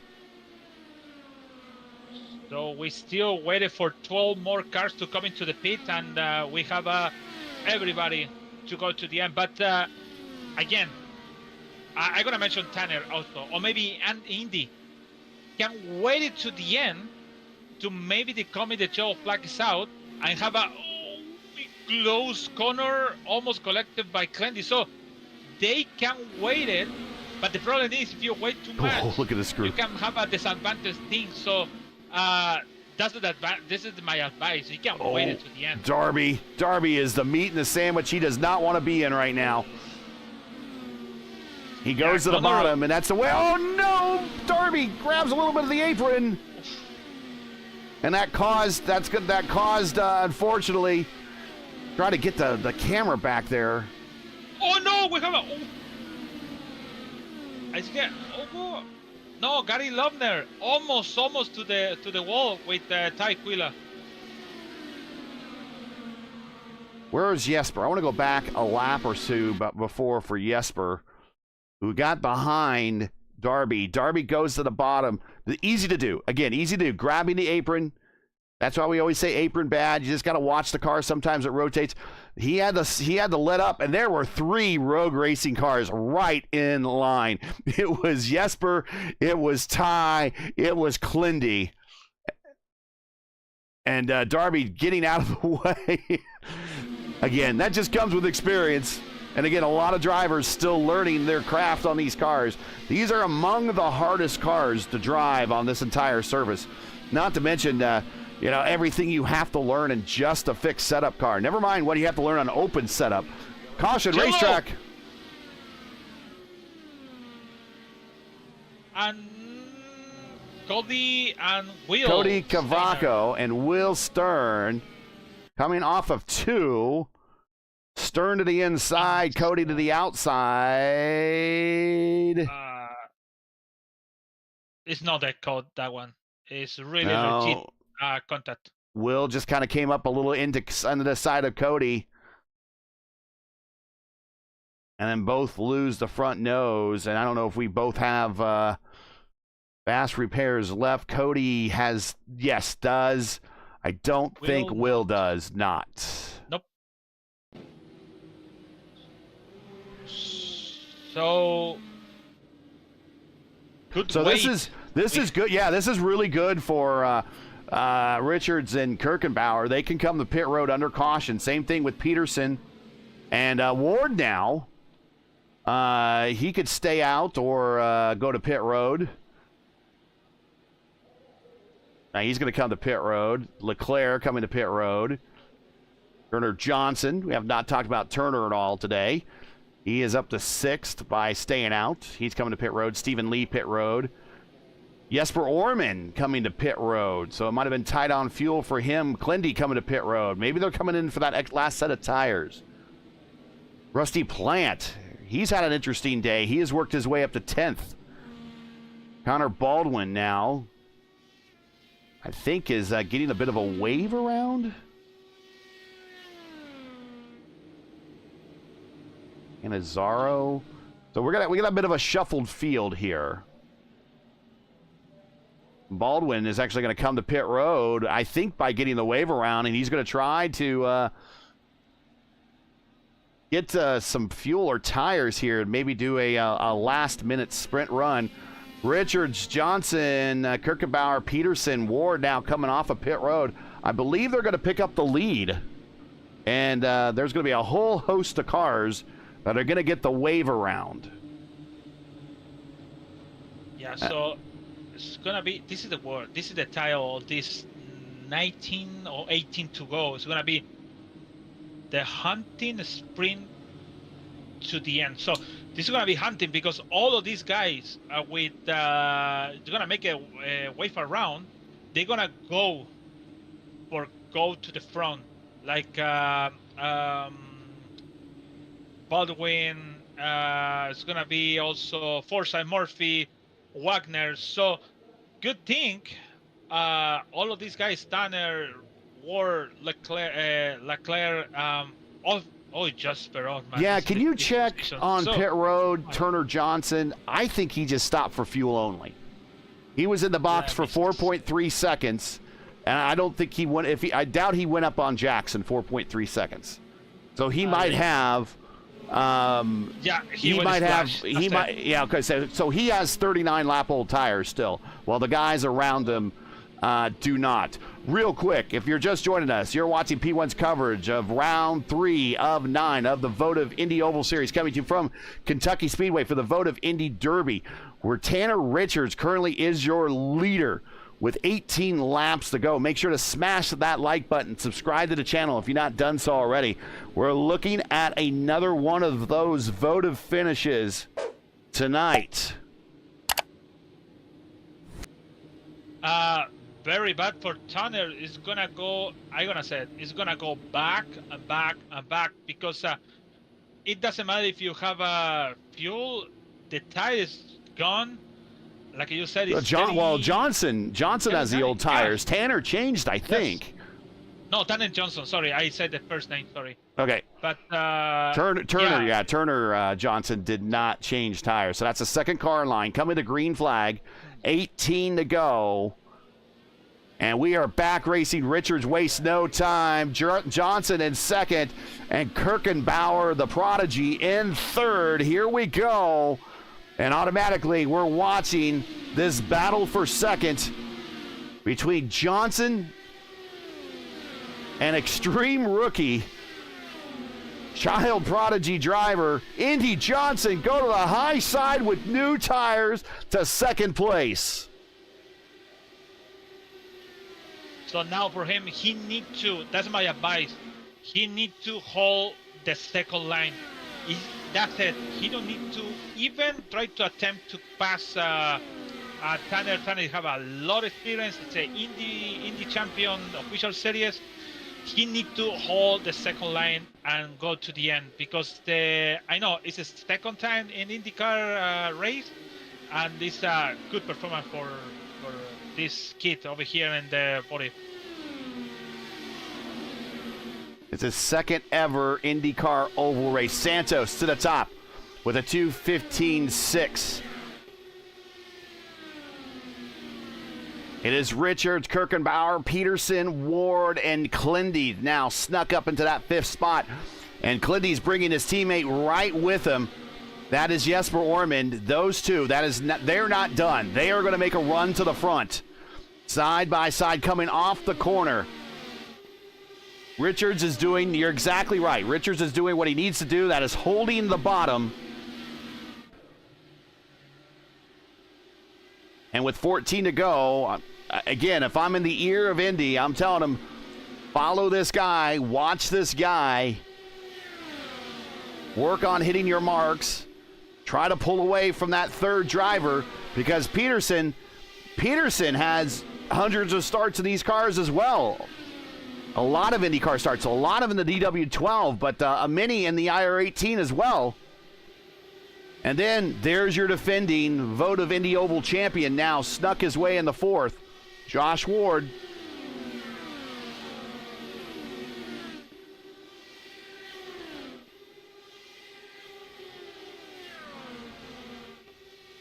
Here's Peterson.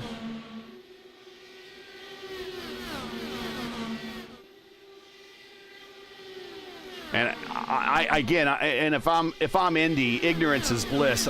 I kind of have no idea who Tanner Richards is. Caution on the racetrack. Multi.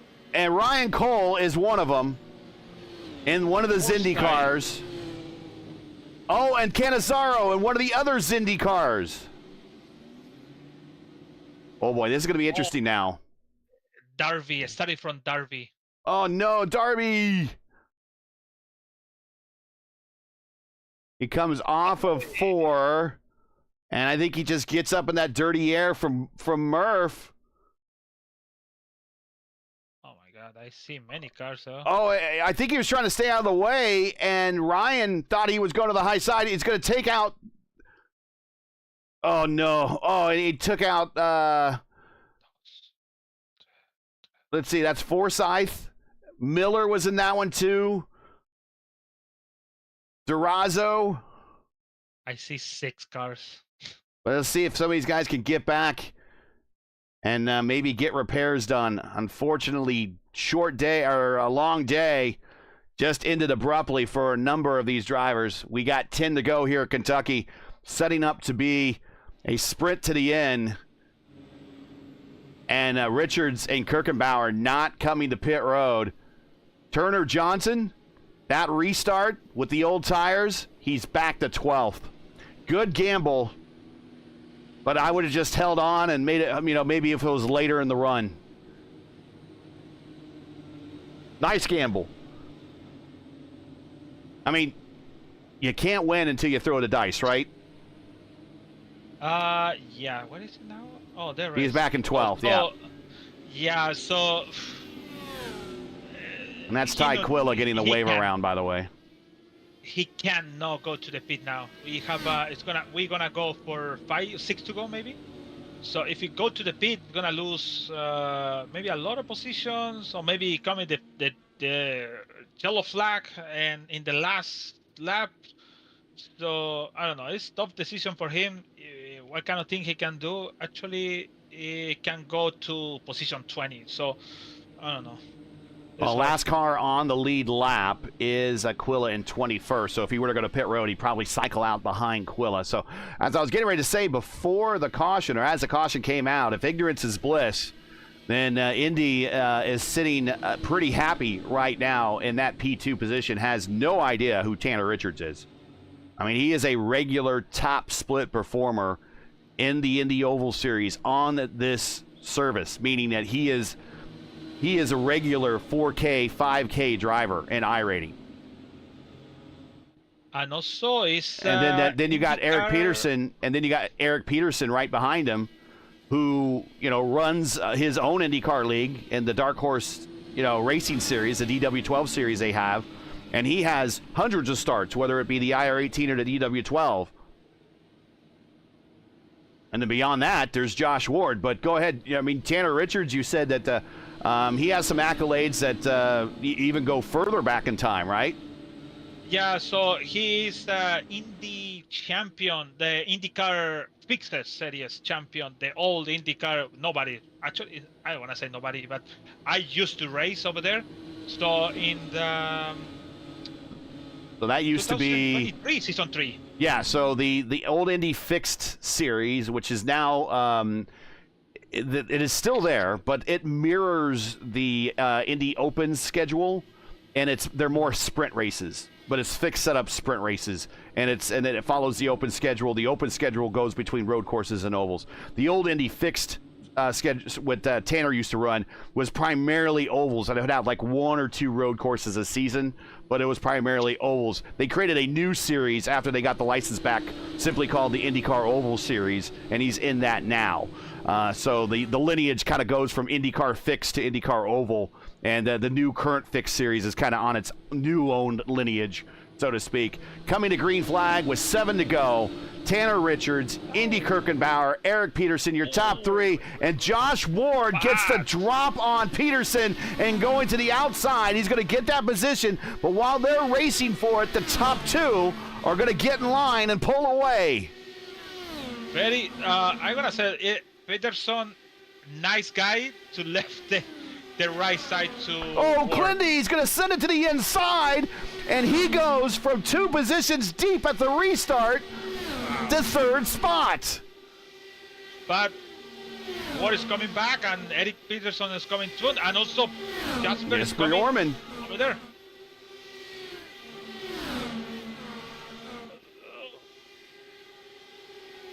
At this point in the race, wherever I'm at, I'm on the inside and I'm not coming off it. That's just how I'm going to be. And I'm looking up front, and there's still time. There is still time for that second group now to catch this lead group. As we watch Kirkenbauer and Richards. Go ahead. The moment Indy see all of these guys coming from, he needs to hold the second line where Tanner is now. But Tanner eventually he needs to go to the first line close to the apron.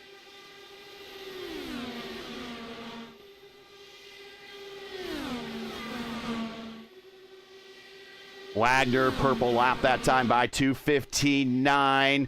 Kirkenbauer on the outside. Here comes Peterson. He's back in the battle, and what he's doing is he's using that draft. A little bit of loose condition for Kirkenbauer between 3 and 4, but Peterson using that draft to get back into this thing. 3 to go. Kirkenbauer decides to pull out on the outside to try to get a run through 1 and 2, but that's just not going to happen.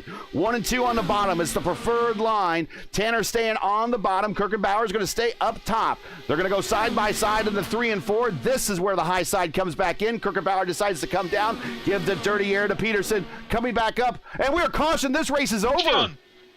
I think it's. Let me. Oh no. Leclerc and Wheeler. And Murphy. And Murphy into the back of Leclerc. But I don't know what happened here. So Murphy, like I just said, Leclerc, and then he's trying to follow Wags on through. And so he sends it on the bottom. Nope. I think he just kind of got a run and ended up in the back of Leclerc. And that's the race, ladies and gentlemen. There is no green-white checker in IndyCar racing. Thank God. Nick Wheeler, he have a contact with Santos, and that's why he went to the wall. Okay, we got to check that out, too. Yeah. Wow. This is a second incident happening on the racetrack?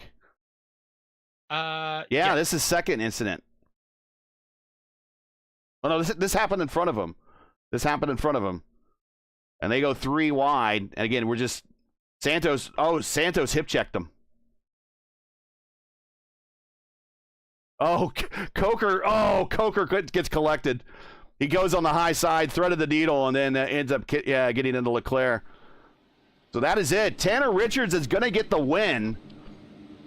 Andy Kirkenbauer, the 13-year-old prodigy who was 4K on dirt in his second ever IndyCar race, coming home on the podium. Here's another first-time IndyCar, not first-time IndyCar start, but first podium. And Eric Peterson, the man who toils over the Dark Horse DW12 series by always kind of lighting a lot of laps, getting good starts, but always for one reason or another, the finish kind of slips out of his fingers. He's going to come home third. As podiums go, this is probably one of the more deserving podiums we've seen in a very long time here on P1. Coming to the checkered flag, Tanner Richards, who just a couple of weeks ago got the big breakthrough win in the Indy Oval Series top split. Going to get the big win here in the crown jewel race of the Votive Indy Oval Series at the Votive Indy Derby, followed by Kirkenbauer and his second ever IndyCar Oval start. And Eric Peterson is third. So I know you're going to set the standings and everything, the final result. I'm going to set my P1 broadcasting OTN driving all the day. That's the word. Is the big title. It's for Andy Kirkenbauer from 32 from second today. So 30 spot today.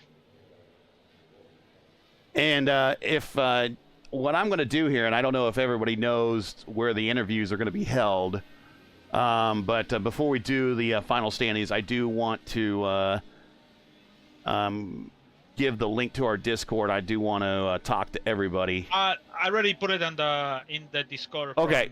Did you put it in chat here? Okay. I know. I'm gonna put it in. No, I put it on the Discord from the league. So I tag the 3 guys. He finished today on top 3, so they already know.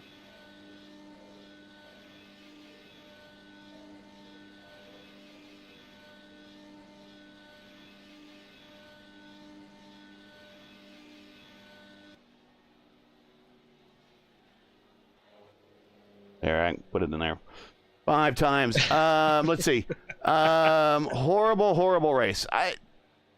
Again, a lot of beginners here. A lot of people are learning. So you got to let them learn their racecraft. Everyone needs a place to learn. Great race to everybody. Craig Segerman, of course, he's one of the sponsors of INDYCAR. Canizaro, having had the race-winning strategy, screwed by a caution and wrecked by a lap car from 21st, all for nothing. Oh, well. Let's show up next week. I mean, that's all you can do is just keep on showing up, doing what you normally do. You know, as Randy Macho Man Savage said in a promo one time, the cream always rises to the top. And, we got a feeling that we're going to see more of John Canizaro. So I think the cream will rise to the top on that one. Matt Wagner getting the purple lap of the race there. Let's get the final standings in.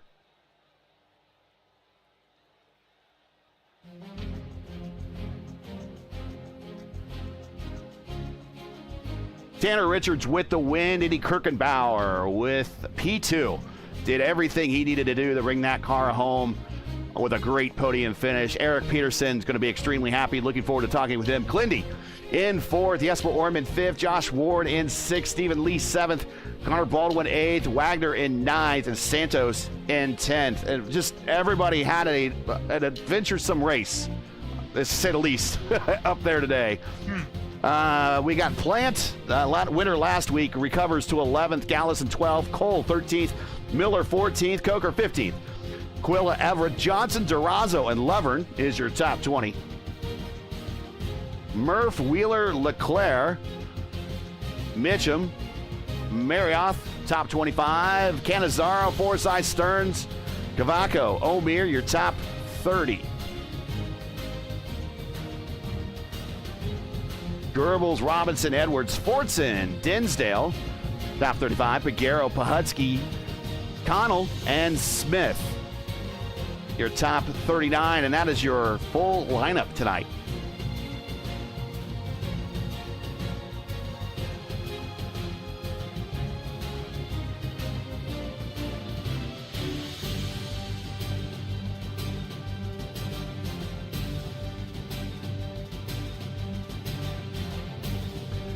All right, let's get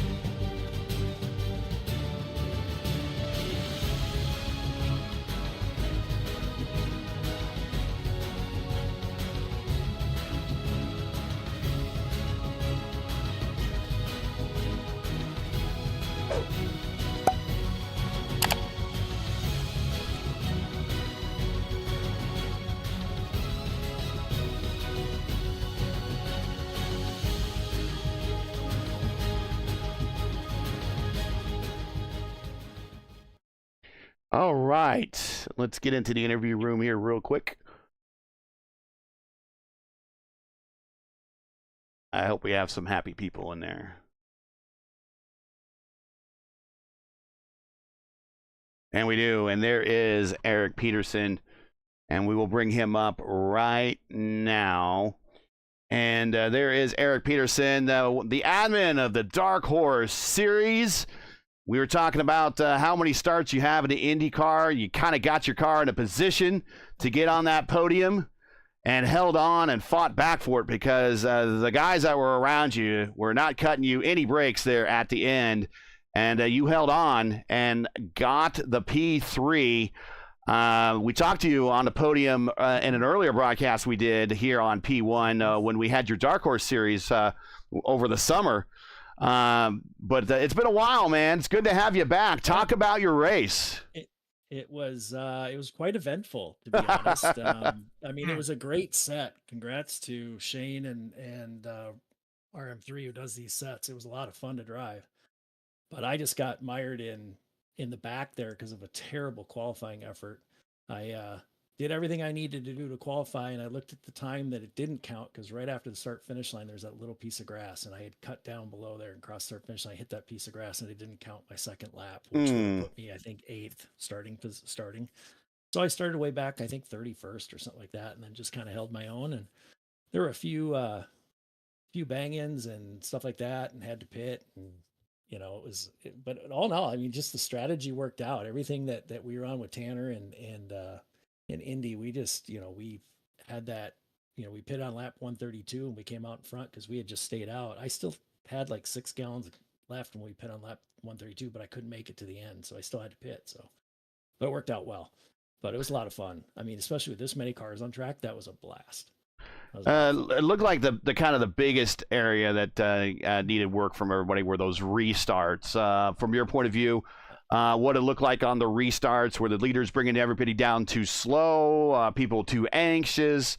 Was it inexperience? What's going on the restarts? That seemed very frustrating for a lot of drivers out there.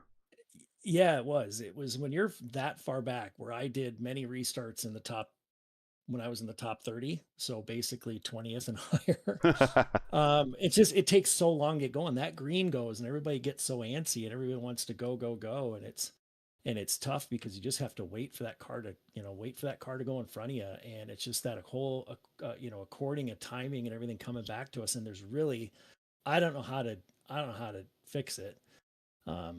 It's just, yeah, like you said, just different experience levels and different, driver, mentality of when they're watching the car in front of them, when to go, when to guess to go and stuff like that. But you just have to wait it out. And of course, with this many cars, when you're sitting back in 32nd or whatever, and you're waiting that car, I'm surprised the leaders didn't come around and pass us by the time we got going.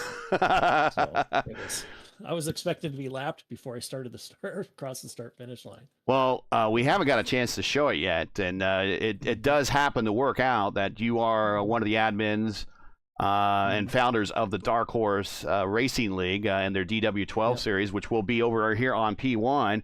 And we have not shown your season 8 schedule that was supposed to debut tonight. And we have not, and we're not showing the season 3 schedule that Shane wanted us to debut tonight for Votive season 3. So we're going to do that right now. We're going to bring that up on the screen. Right, so you guys will be starting your 8th season. So give you a little chance to sell your league here, the Dark Horse Racing DW12 series. Your 8th combined season, starting here on the 4th of May, and you'll be running through the 5th of October with the final race at Indianapolis. So 9 races, all ovals. Talk about the league and give your best recruiting pitch out there to everybody. Yeah, it's a great league to run in. Obviously, we run fixed sets, but they're adjusted fixed sets. We don't use the iRacing ones, so they're fast, they're fun to race. It's close racing. Especially with the aerodynamics on those cars, it's crazy how close we can get to racing with each other. And it started off as just a group of friends getting together and wanted to run a league. And now we've, between Charlie Teed and I and all the other founders of Dark Horse have taken it here to our 8th season.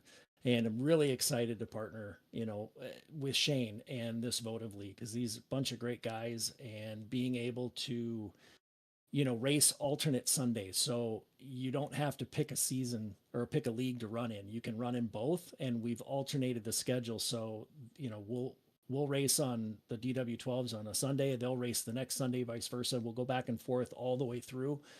So we're excited to hopefully pick up a bunch of the Votive guys and have a bunch of our guys, race in series like we have here with Matt Wagner and Craig Forsyth and some others. I'm trying to think if anybody else is in there. There's such a big field, I can't remember who's in here, but it's a fun league. So welcome to anybody who wants to sign up. So And if you want to learn more, there is you guys have a website, and Yes. also there is a Discord server out there people could sign up for to learn more. And it is free, right? Yep, it's free. It's a free league, so feel free to jump in. All we do is just ask you that race clean, and we don't, get any wrecking balls in there. We've had a few of those. But yeah, it's darkhorseracingseries.com. So you can check it out there. There's a link to our Discord. And then also, through Shane, through anybody that you know in the iRacing community, if they're aware of our league, they'll know how to get you in. There you go. And of course, the DW12 car is really the basis of this car that you're driving tonight here, the IR18. Yep. It's just with the IR18 Aero kit on top of the DW12 car. But the DW12 car, if you are an iRacing subscriber, and if you're not subscribed today, I believe there's even a link to subscribe in the description. But it is a free car. So all you need is the car and the tracks and the desire, and you can join the Dark Horse DW12 series. Congratulations. Any other shout outs, anything you want to say before we let you go? Awesome. Thank you to you guys. Obviously, Gary, you put on such a great show, and that's why, of course, we partnered with you with the DW12 series coming up. Thanks to Craig, who was in our Discord. He was able to help me, just with fuel strat and all that kind of stuff. And we got on different strategies and stuff like that. So it was a little confusing at times. But we're all good there. Matt Wagner's, good guy in the scene. And obviously, thank you to Shane. What a great series. And pulling in 39 cars is incredible. And it's a lot of fun having this many cars. Of course, we'd probably like to be racing on the 7-mile oval, to give us some space, but it was a lot of fun and great. Yeah. Just thanks to everyone that watched and had a fun time. Well, congratulations. Good to have you on the podium again. We'll catch you at the next race, but the first race for the Dark Horse Racing Series, DW12, their DW12 series, 8th season will be in the 4th of May, which will be a Sunday. And I believe we're kicking off right around 8 o'clock again. Nice. All right. Sounds good. Thanks, guys. Yeah. All right. All right. And now let's move to Indy. But it says his name's Clay. So, maybe just like Indiana Jones, it's the name of it's Junior, but it's the name of the dog. Yeah, I don't know, but we'll bring him on up now. Here he is. We learned about you, Clay, or we should say Indy, in chat from one of your parents. Very proud of you out there. They say that you are primarily a dirt driver. You just recently got into the IR18, your second oval start. In a league that's well, this lineup had certain drivers in it. I don't know if you knew who any of these drivers were, but some of them are no slouches whatsoever, and you just flat out there, a 13-year-old, beat their tails pretty badly. Congratulations on the P2. Talk about yourself, first of all, and then talk about your race experience and how you got your car up to second spot. Really a fortunate time when that caution came out, because you were probably getting close to a pit stop. Yeah, I had 4 laps to go, and the only ever Indy Oval race I've ever done was an official at Auto Club where I got taken out first turn. So I practiced this for 15 minutes and learned along the way. And back in the back, I was able to go up to the top and pass some guys back there, and I was trying to do that, but I was trying to wait till the last lap, but then that caution came out. Anything dirt-wise, because you said your parents said you're 4K on the dirt. Of course, back in the lineage of IndyCar racing, a lot of the IndyCar drivers came up through the dirt ranks. Were you able to apply anything you learned from your dirt racing to the IR18, anything that carried over? There's still a lot of dirt racers to this day that kind of make that jump to the Indy 500 every now and then, and they still feel that there's a lot of carryover between the two. Now that you've actually done it on the sim, how does the dirt car compare to the IR18 in terms of how it feels? They have basically no carryover because I mainly race 305s, but okay. I'm almost 5K in that, and Shane did a race, I don't know, about a year ago, that was Trucks Eldora, and I don't know if you guys are broadcasting that one, but I won that, and I have a 124 scale Kyle Larson diecast from that. Oh, But nice. that And we that will was not also short you something. going forward. We will not short you that extra 1K. He is 5K, Lewis. He's 5K. Well, I'm 48, but we round up. He's rounding up. Oh, you're close on that. You're close on that. Well, we normally, when you get on the podium, we give you a chance to shout out your friends, family, sponsors. Were you doing this by yourself? Were you running your strategy and everything, or did you have any of your parents helping you, or any teammates helping you on strategy, or were you just all by yourself solo?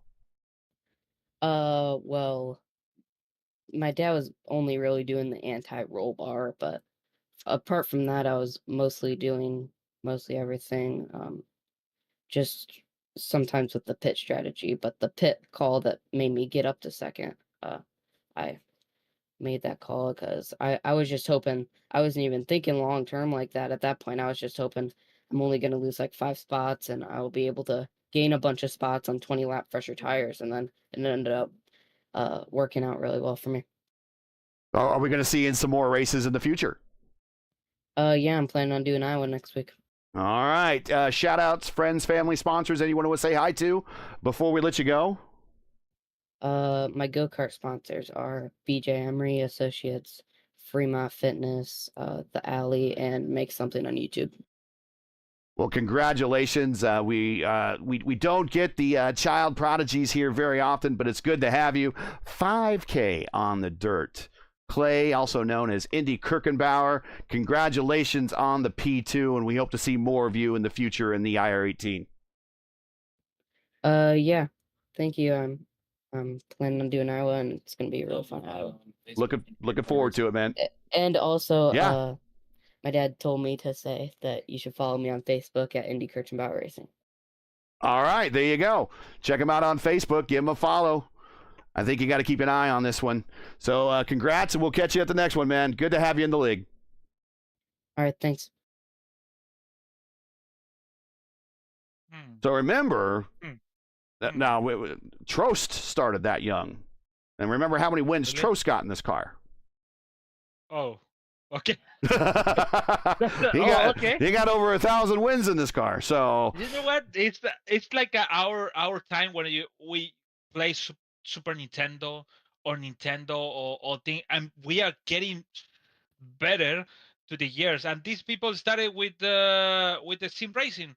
This is the generation where they started with the sim racing. We started with the other stuff. So this kid maybe is gonna go far in maybe a couple years more. Yeah, I mean, mine was besides IndyCar Racing 1 and 2 on the computer. I think maybe my first IndyCar racing game. Well, I had pole position, so I kind of outrank everybody there a little bit. But let's bring up Tanner Richards. Speaking of pole position, here he is on the pole, gets the win, and had to hold off a youngin' in order to get there. But good to have you back on the top step, Tanner.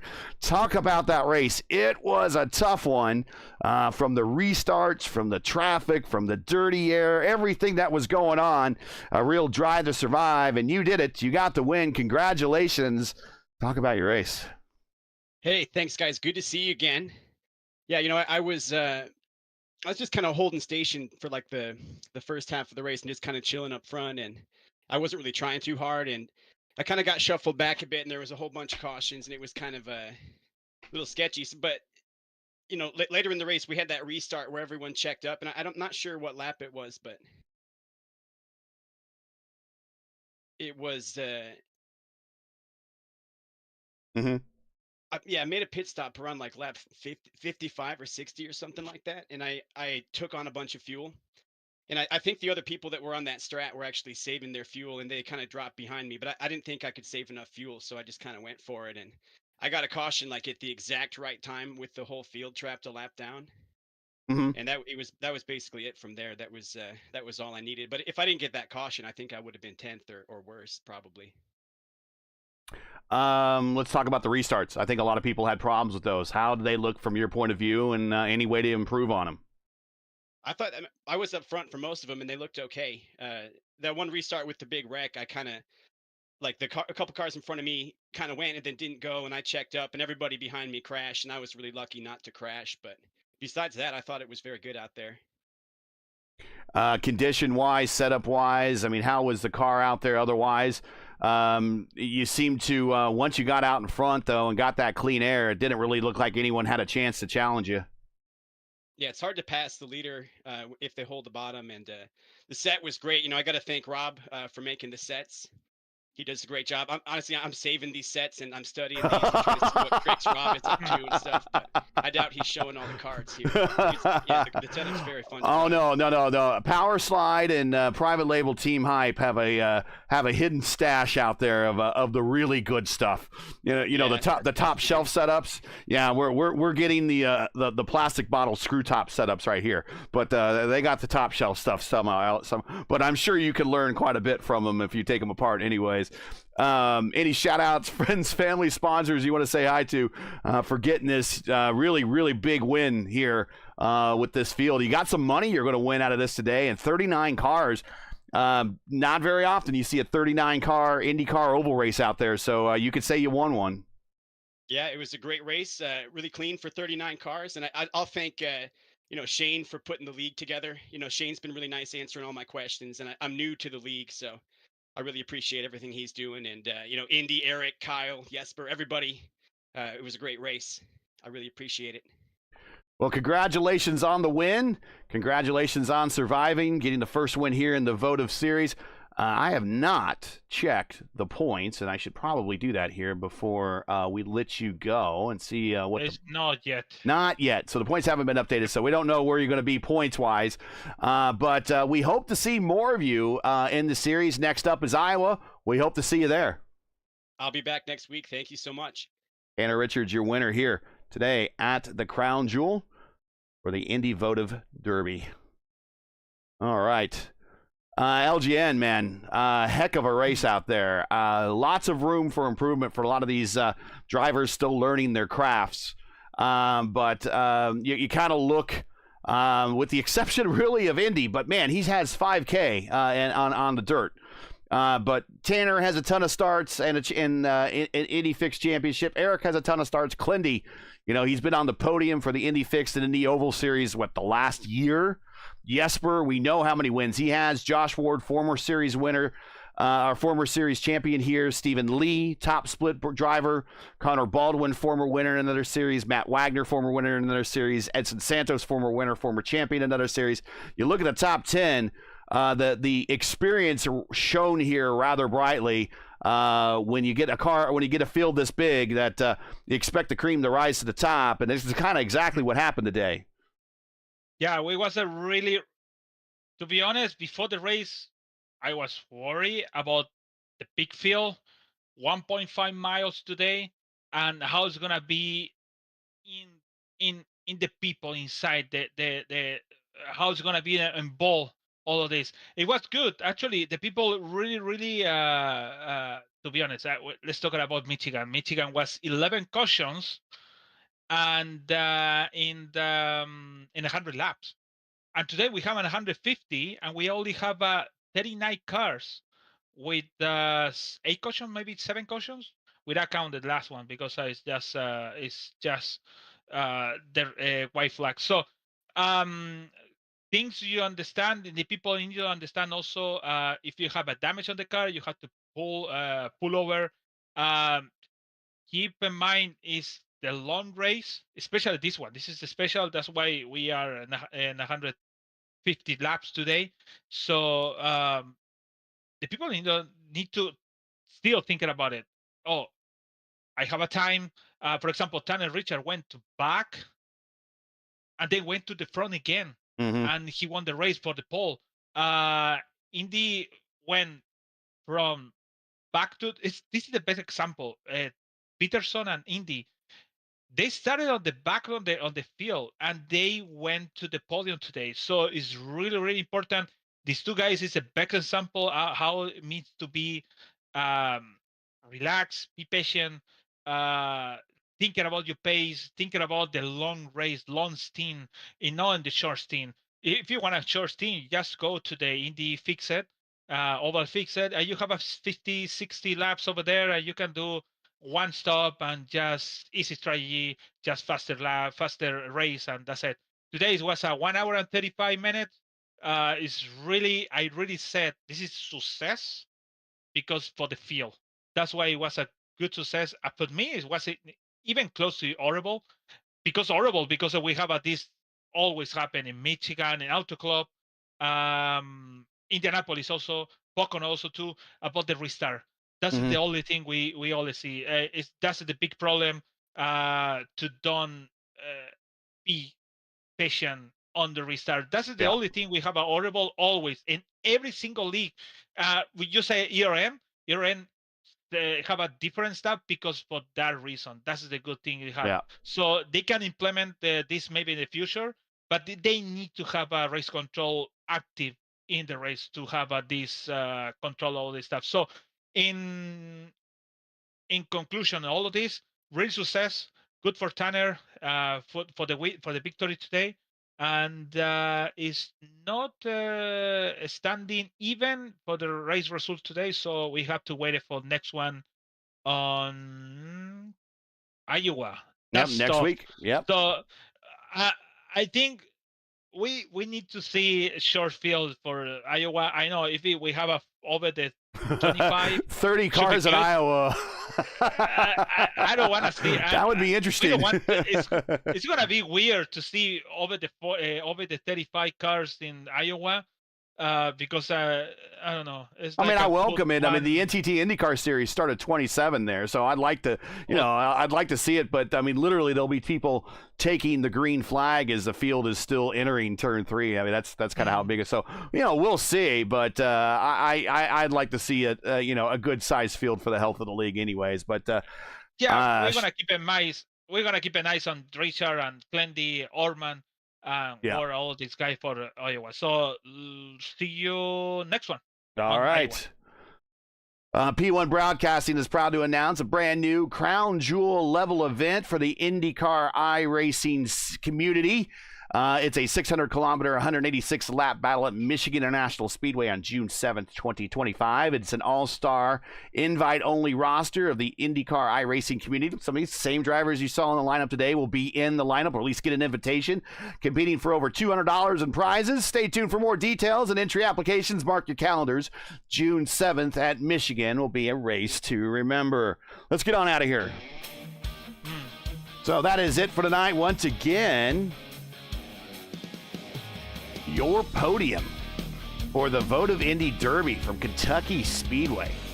It's Eric Peterson, the Dark Horse Racing Series. One of their admins getting the P3 here today, and a good chance to mention about their Season 8 schedule and the Season 3 schedule for the Votive Racing League for next season. Andy Kirkenbauer, Kyle, or Clay, as he went by in Discord here, gets the P2 and his second oval Indy starts, and went considerably longer than this first one, it sounds like. Went well past turn 1. And Tanner Richards getting the win. Join LGN and myself next week for round 4 of season 2 of the Votive Indy Oval Series, as the teams and drivers head to our shortest oval of the season. It's at Iowa Speedway. Coverage, as always, starts approximately at 7:50 p.m. Eastern Time. Again, that's 7:50 Eastern. Remember, it's an all-new season, all-new time. So for the correct broadcast time in your area, you can find everything right here on YouTube at youtube.com/@P1 Broadcasting. Now, as you know, the YouTube algorithm game is not an easy one, so please help support P1 with the weekly grind. Leave a comment below. Let us know your thought on tonight's race. And if you enjoyed tonight's coverage, support us by smashing the like in the video. If you're new, click subscribe. And while you're at it, hit the bell for a weekly reminder so you don't miss out on more of P1's other iRacing programming, including tomorrow night, our Monday night INDYCAR doubleheader. It's the INDYCAR Open Series, starting at 7 p.m., followed by the ISRA Open Wheel Series at 9:30. Once again, action starts at 7 p.m. Eastern. Don't miss it. Track cams for this race are provided by Whiplash Sim Cams. Get the most out of your iRacing experience with Whiplash Sim Cams. To learn more about Whiplash, like them on Facebook or follow them on X and Instagram. All the links you need are in the description. For business inquiries, to learn more about P1 and what we do, like us on Facebook, follow us on X and Instagram, and you can follow all of our social links on Linktree. You can check them out in the description. So for Luis Gonzalez Nunez, everyone here at Votive and P1, I'm Gary Gonzo saying to all, happy Sunday, and thanks for watching. To all of our men and women serving in the military and as first responders, Godspeed, God bless, and come home safe. Catch us again right here next week in Iowa for the next race of the Votive Indy Oval I'm going to say it again, the Votive Indy Oval Series. Votive Indy Oval Series, Votive Indy Oval Series, Votive Indy Oval Series. We'll see ya.